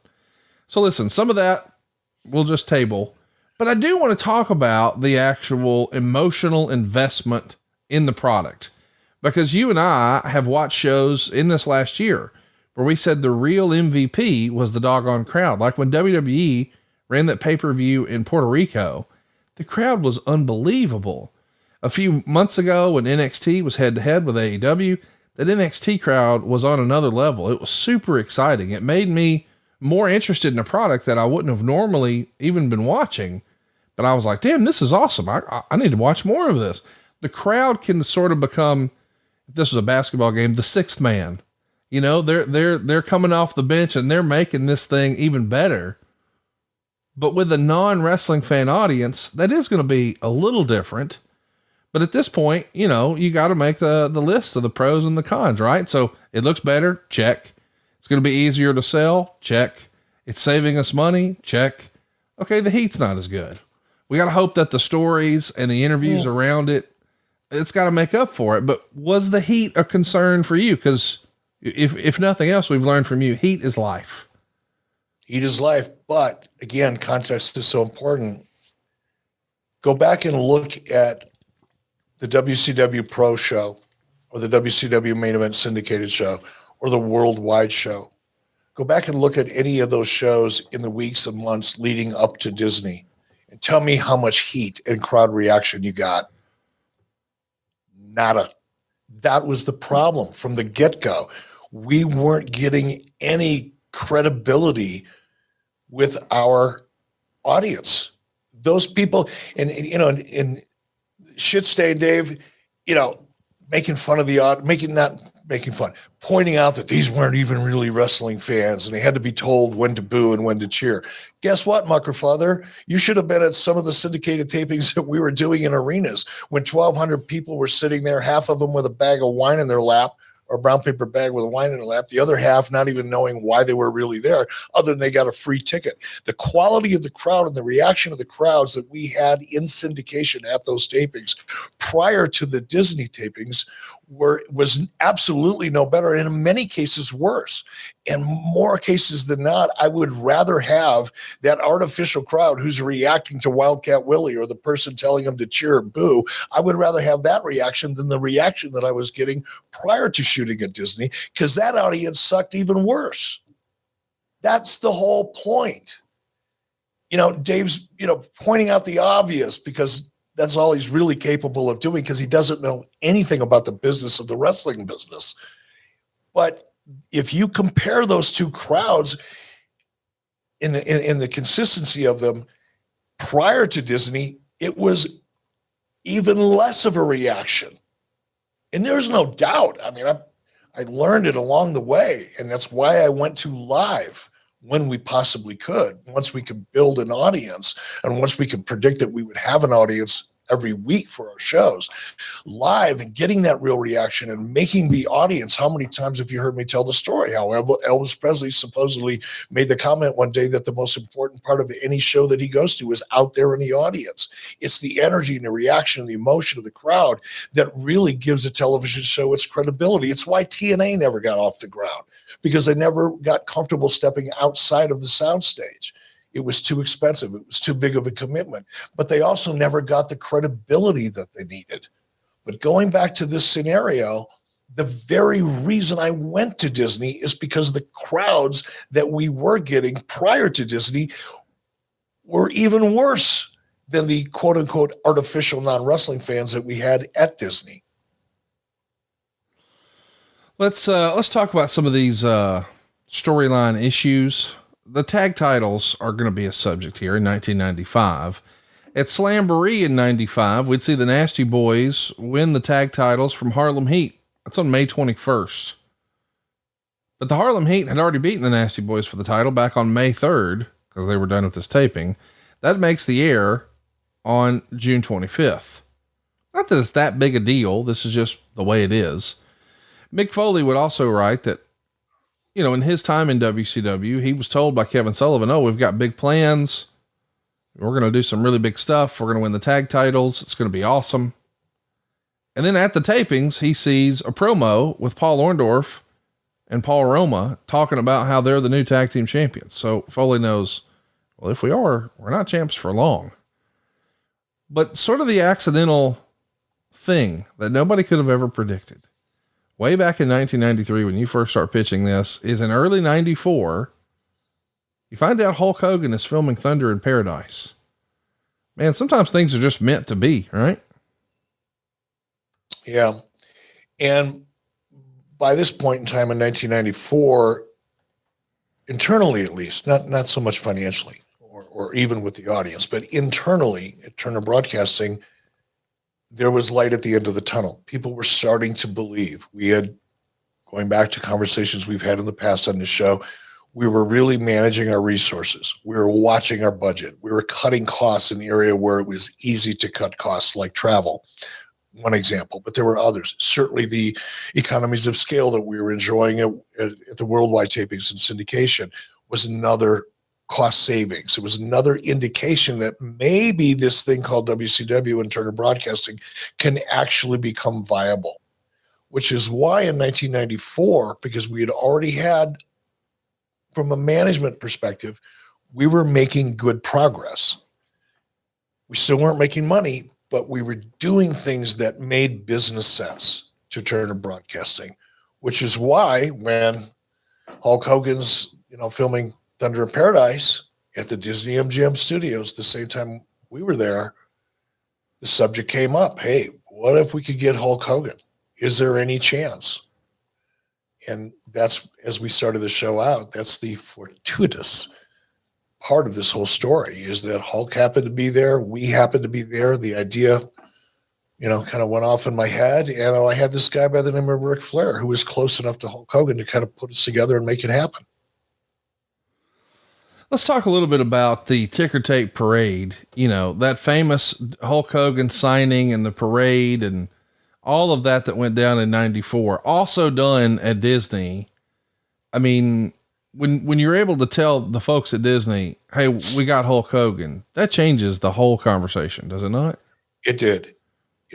And not only with Disney, but with advertisers. TV, advertisers and potential sponsors. And it gave our ad sales people something fresh and new and exciting and incredible to go out and talk about. So it changed a lot of things. Well, let's talk about, maybe the most interesting thing that we're still talking about all these years later, not just the syndicated tapings. This is directly from the Nitro book. Our pal Guy Evans, go out of your way to check that book out if you haven't already. We went down to Disney in Orlando, where they had kind of a forced perspective city street backlot. At the end of this 3-block street at a right angle, they had built this huge plaque of New York City. It looked like walking down the street in Manhattan, just a huge skyline, but it was only about 20 feet tall. We thought, this is perfect. When McNeely and his director Carl returned to the Disney site in early August, however, the entire cityscape had been destroyed, a casualty of Hurricane Erin. Quote, buildings were torn off, chunks of metal were showing, laughs McNeely, who also designed the Nitro logo. We worked late until that night trying to figure out how to solve this problem, redrawing storyboards and so on. And we said, this is going to cost extra money because instead of using that backdrop, we now have to put one in. We had to add a cityscape, which at the time was a little bit bigger deal than it would be now. We called Eric Bischoff at about 10 o'clock at night and we said, there's a problem. The hurricane has knocked down part of our set here and it's going to cost $50,000 extra to fix it. Bischoff only had one question, recalls McNeely. He just asked, is it still going to look cool? I love that. That is the most Eric Bischoff response of all time. Is it still going to look cool? I mean, the opening scene of Nitro, the show that changed professional wrestling forever, that opening little title theme there, that video also done at Disney. That's pretty amazing when you think back on the importance of Disney for WCW, is it not? Yeah. And I know we're going to skip forward here, but 1996, when the Olympics were taking place in Atlanta and anybody that knew how to turn a camera on was booked for the Olympics. Anybody that knew how to run audio was booked there were no freelancers available. Everybody that knew anything about television and production from a live perspective was booked for the Olympics. Yes. We had nowhere to go. We had no crew to go there with. Turner Broadcasting production staff, when we rely probably 70% of our on-site production staff, 75% of them were Turner sports people that were just happened to be free on that given day. All of those people were no longer available to us. Had we not had the relationship with Disney, I'm not sure where we would have produced Nitro during the Olympics in 1996. We ended up producing it outside instead of the inside of the soundstage. We shot it outside, where the infamous, Kevin Nash lawn darting Rey Mysterio took place. But yeah, I mean, Disney really saved our ass all the way up until 1996. And let's be real. It's 5 weeks of Nitro here outside and in the summer, but we start just one day after Bash at the Beach. So where Hulk Hogan turns heel in 1996 in Daytona, the very next day you're outdoors at this park. And that's where we get some of those scenes that you were talking about, like the lawn darting and all that. But that created a mood of a real takeover and an invasion. And I don't know, the atmosphere being outside and sort of exposed like this, as opposed to it being in a building, I thought really added to the credibility. Like had that attack with Rey Mysterio and Kevin Nash happened with a TV truck parked out behind an arena, it just wouldn't have felt the same to me, Eric. I don't know why, but the ambiance of this being at Disney outdoors did, I don't know, create the right sense and feeling and vibe of, hey, this is a real happening. Yeah. And the reason why by 1996, we were able to shoot outside, and some of the stills that you showed there had the Disney ears and the water tower in the background, some of the other Haunted Castle or whatever the thing was there, House of Horror. But Disney was no longer afraid of WCW. Initially, when David Crockett and I first went into that room with Bob Allen and the group of Disney executives, and everybody sat there with their arms folded and looking down at their shoes, was because nobody really wanted WCW there. Nobody wanted professional wrestling there, period. And everybody was afraid of it. But after a couple of years of working with us and a relationship that we built, all of a sudden we had access to things that we didn't have access to in the beginning. For example, we could go out and shoot vignettes with talent in the park in front of other Disney MGM, or Disney, I should say, not even Disney MGM, because that was a television studio, other areas of the Disney theme park. We could shoot out in front of Epcot Center, for example. We could use some of that background to really enhance the quality of the show. We couldn't do that in the beginning. They didn't want anybody out there in front of the Disney. You see Jesse Ventura and Tony Schiavone, if you're watching with us on YouTube or on ad-free shows. Those are all things that we couldn't do previously. And now we had access to the whole park, which gave us the ability to shoot those nitros outside during the Olympics. Let's take one last break here and tell you about our friends over at Miracle Made. The holiday season is upon us. We hope everybody had a great Thanksgiving, but unfortunately, now it's time to start thinking about everybody you got to buy for the rest of the holidays. And man, that can be daunting. It can be stressful. What do I get this guy? What do I got that girl? It's a whole thing. Let me give you a little pro tip. Something everyone will love. We're talking about the best sheets they ever had from our friends at Miracle Made. Here's what makes these Miracle Made sheets so great, by the way. Number one, they're silver infused, and that allows you to have thermoregulating temperature. We've all had a time before where we had trouble getting asleep because we were too hot or too cold. And man, there's nothing worse than waking up too hot to me. Having your sleep interrupted, it just sucks. Well, Miracle Made can help with that because these silver infused fabrics, that's what's great about silver, man. It keeps you at that ideal temperature to help you fall asleep and stay asleep. Not only that, because there's silver here, it's going to prevent 99% of the bacteria. I know what you're thinking. Well, my sheets don't have bacteria. It turns out a toilet seat can have less bacteria than your sheets. It's the reason some of us wake up with stuffy noses and maybe we've got some acne on our body. We're sleeping on bacteria. It's clogging up our pores. Well, with these Miracle Made sheets, 99% of that isn't an issue because of the silver. You can do this laundry like 3 times less. How about that? 99.7% of bacterial growth is what you can count on thanks to these silver infused Miracle Made sheets. It's inspired by NASA, y'all. It's the best sheets we've ever had. My family and I, we've gone through quite a few sheets because we've got, some different beds through the house where people come in and out, and you know the deal. You got people over, you got a big house because you got a bunch of beds and you got a bunch of sheets, and you try, oh, I don't like that sheet. I don't like this sheet. Oh, these are the best ones. Which ones are those? Those are the Miracle Made. Duh. I knew that. And here's why I knew it. It's like 5-star luxury, but in your house, not in a hotel. And not only that, it gets rid of the bacteria and it keeps you cool. Sign me up. Stop sleeping on bacteria. Bacteria can clog your pores. Sleep better, sleep cleaner with Miracle. And by the way, right now, they've got 3 free towels. So you get 2 gifts in one just in time for the holidays. This makes the perfect gift for your spouse, your friends, or your family. Who doesn't want better sleep and more luxurious feeling bed sheets? Go right now to trymiracle.com/83weeks to try it today or gift it to someone special this holiday season. One more time, we got a special deal for our listeners. Save over 40%. And if you use our promo code 83weeks at checkout, man, you get 3 free towels and you save an extra 20%. By the way, this is such a solid product that Miracle is so confident in it. They're going to give you a 30-day money back guarantee. If you're not 100% satisfied, they'll give you a full refund. Give the gift of great sleep this holiday season and upgrade your sleep with Miracle Made. Go right now to trymiracle.com/83weeks. Use the code 83weeks to claim your free 3-piece towel set and save over 40%. Again, that's trymiracle.com/83weeks to treat yourself, a friend, or a loved one this holiday season. Man, I just love this as a gift. If you got somebody in your life who's hard to buy for, this is a home run. Everybody wants better sleep. Give the gift of better sleep with our friends at Miracle Made. So listen, man, there's so many classic moments. That lawn dart scenario you were talking about. If folks want to see that, it went down on July 29th, 1996. I mean, it was a happening.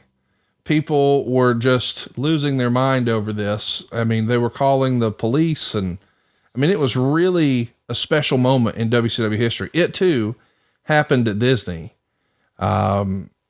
And during the Nitro book, our pal Guy Evans, he got some great quotes. Some former TBS and WCW employees questioned Bischoff's ability as a boss, but I thought Eric was terrific, said Tom Karch, who was TNT's former VP of sports marketing. But I remember starting to hear visions of grandeur and things costing way more money. It sounded like things were starting to spiral a little bit on that level. For example, Eric went and signed a 10 or 20 year deal with Disney, said Dick Cheatham. I said, we got to unwind this son of a bitch. It sounds like a good idea. And even people he checked with at corporate said the same. The problem was, this is a recordable event. It's called a capital lease. If you sign a 20-year lease, you got to get that on your balance sheet. I said, let's find a way to modify it. We'll make a verbal commitment and then we'll just sign a 1 or 2 year lease. That way I kept it off the balance sheet. This, Eric, is some of that stuff we've been talking about, you know, the questionable accounting at different times from TBS, because I'm sure from your standpoint as an entrepreneurial person, hey, this is working. It's better. Let's lock it up. Oh, wait, you mean that somehow reflects negatively on the books? What? Honestly, this is the first time I've heard of a 20-year lease as a part of a discussion. I certainly wasn't thinking about 20 years in advance. Now, Right. It's quite possible that after having gone through the initial agreements with Disney and we were looking to extend or continue that perhaps there was a negotiation taking place that I wasn't a part of that involved a 20-year lease. But I can assure you there was never a conversation on my part with anybody about a 20-year lease to anything. That's news to me. I don't doubt that it happened, Right. but I'm pointing out that it could have happened at a different level between Disney executives and Turner executives, including Dick Cheatham. Hey, so let's talk a little bit about some of our fan questions, because we got a ton of those. I don't think we can get to all of them, but let's do a few here. On this day in WWE wants to know, was there anything to showing the head of Walt Disney TV and Barry Bloom on camera at Slamboree 93? Just trying to give the rub to the Disney folks on the pay-per-view, maybe? Just show having them a fun. little love. Yeah. Yeah, nothing too strategic about it. Just a little bit of a wink and a nod. Francis Reyes wants to know, which one talent do you think benefited the most from the WCW TV tapings?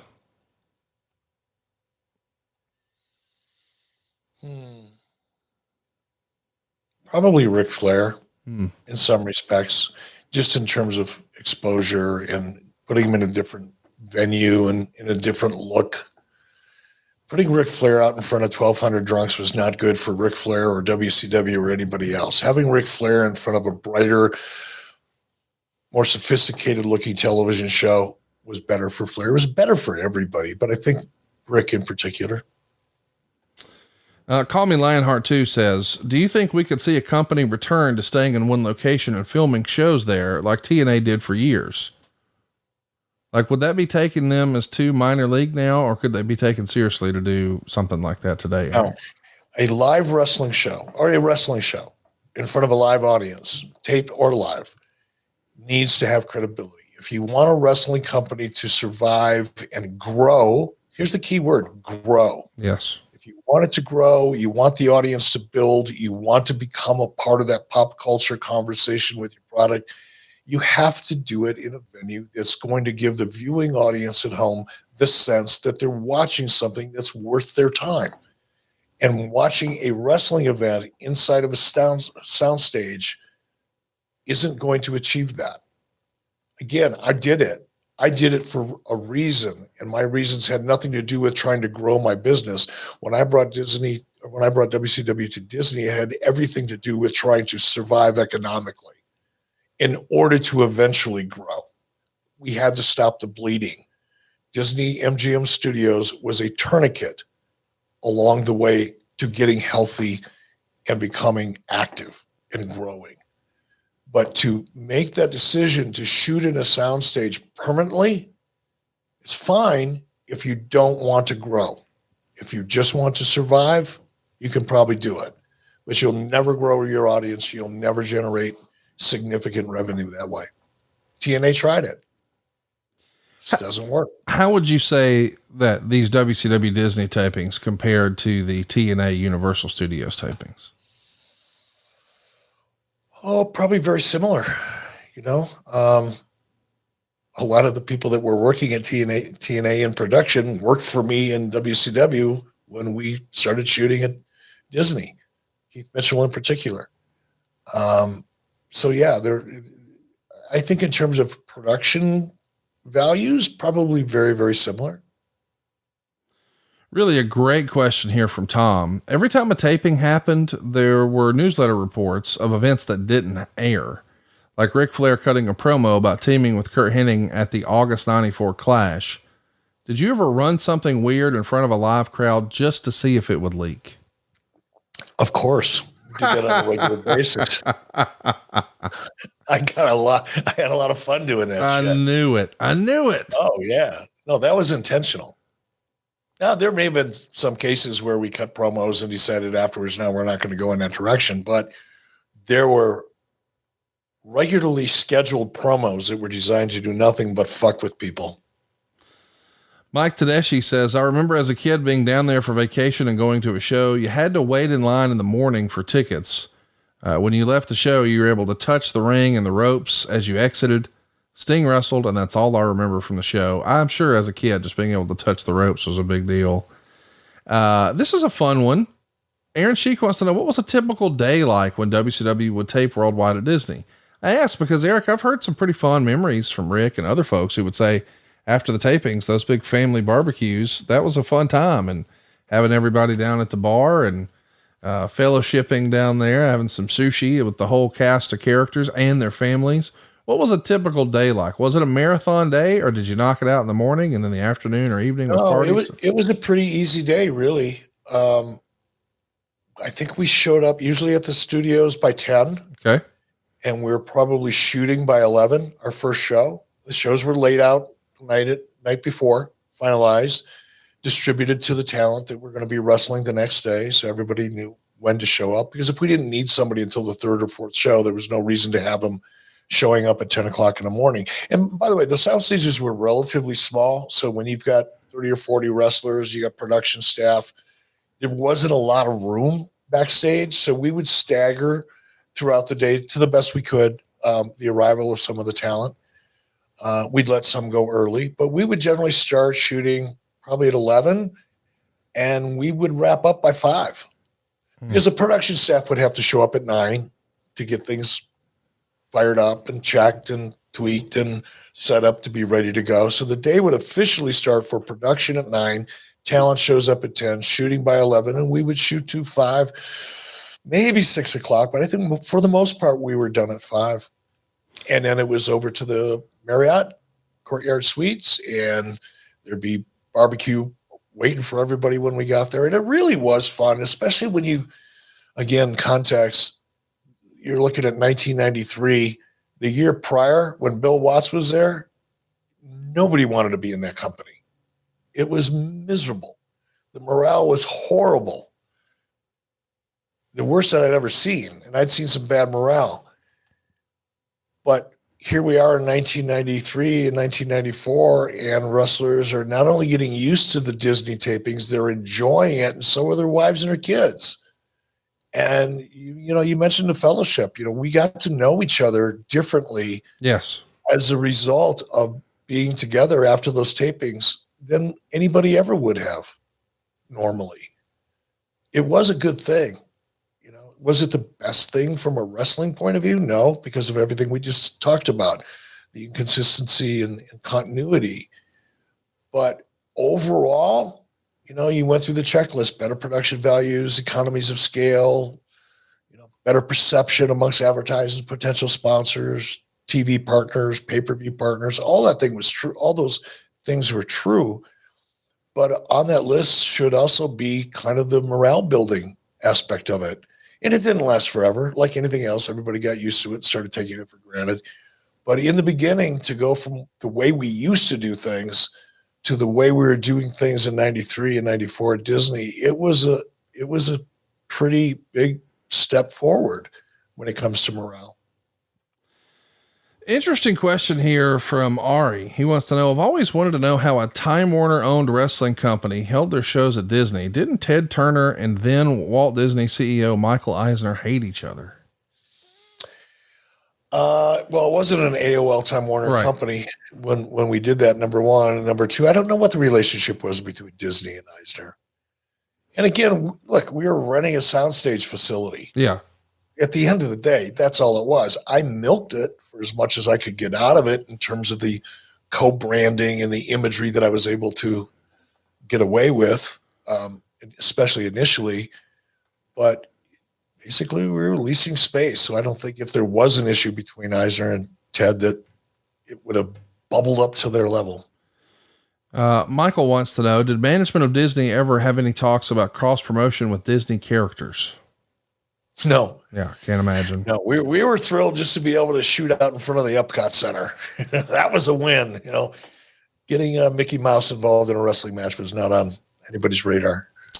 My man IDC over on Twitter wants to know, can Eric please discuss the idea behind using the Streets of America sets for the worldwide tapings and having the cool visuals like the likes of Ric Flair coming out of the hotel to the ring or Mick Foley coming up from the sewer? That was interesting. Yeah. I mean, there's just so much there to work with. You think about it when you go to an arena, the Von Braun Center, yep. And it's in Huntsville, right? It is. Yeah. Yeah. In Huntsville, you've only got so much to work with. You've got the interior of the arena. And by the way, they all look the same structurally for the most part. Some are nicer than others. Some are newer than others, but the inside of an arena is the inside of an arena. Whereas you go to Disney MGM Studios and there's just a million backdrops to use, and some of it thematically. I don't remember the Mick Foley coming up out of the sewer scene, but there's another example of something that's just sitting there, and we get to go, hey, what if we do this? Because you have access to it, and it opens up the door creatively and from a production value perspective. Well, we're going to be opening up the door next week to talk about something pretty controversial. We're in a march to our 300th episode. Next week will be 299, and we're going to watch a very special edition of Monday Night Raw. It went down 25 years ago, September 7th, 1998. This is the infamous Austin on a Cross episode. It's the go home show before their big pay-per-view, and a lot of controversy on the other side of that one.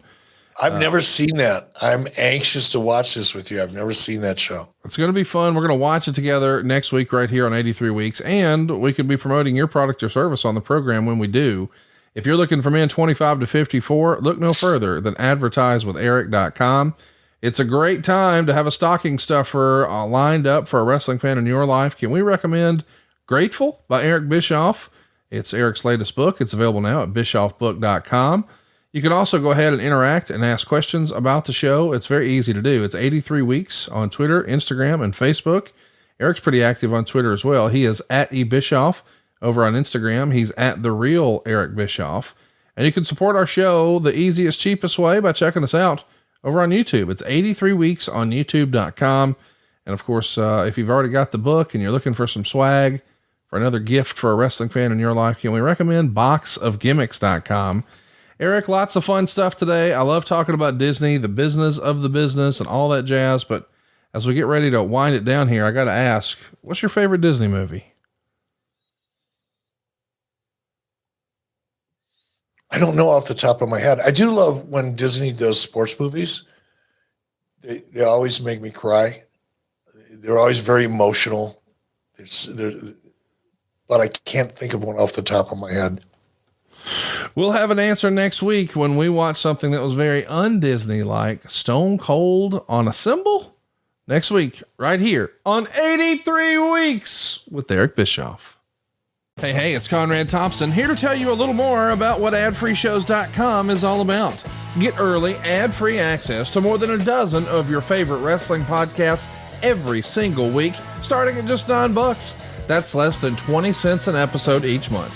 And yes, you can listen to them all directly through Apple Podcasts or your regular podcast apps. How easy is that? Ad-free shows also has thousands of hours worth of bonus content and docuseries like Title Chase, Eric Fires Back, Conversations with Conrad, and The Insiders. Plus new series like The Book with David Crockett, Monday Mailbags with Mike Chioda and Nick Patrick, and a whole lot more. And you want to talk about early? You can't get any earlier than listening to the shows live. You can be a part of the live studio audience as we record the podcast. Plus ride shotgun alongside your favorite childhood heroes for live watch-alongs, Q&As, and other interactive experiences every single month. Come on now, see for yourself what thousands of other wrestling fans from around the world have discovered, that adfreeshows.com is the best value in wrestling. Check it out today. And hey, when you do, the first week is completely free. adfreeshows.com.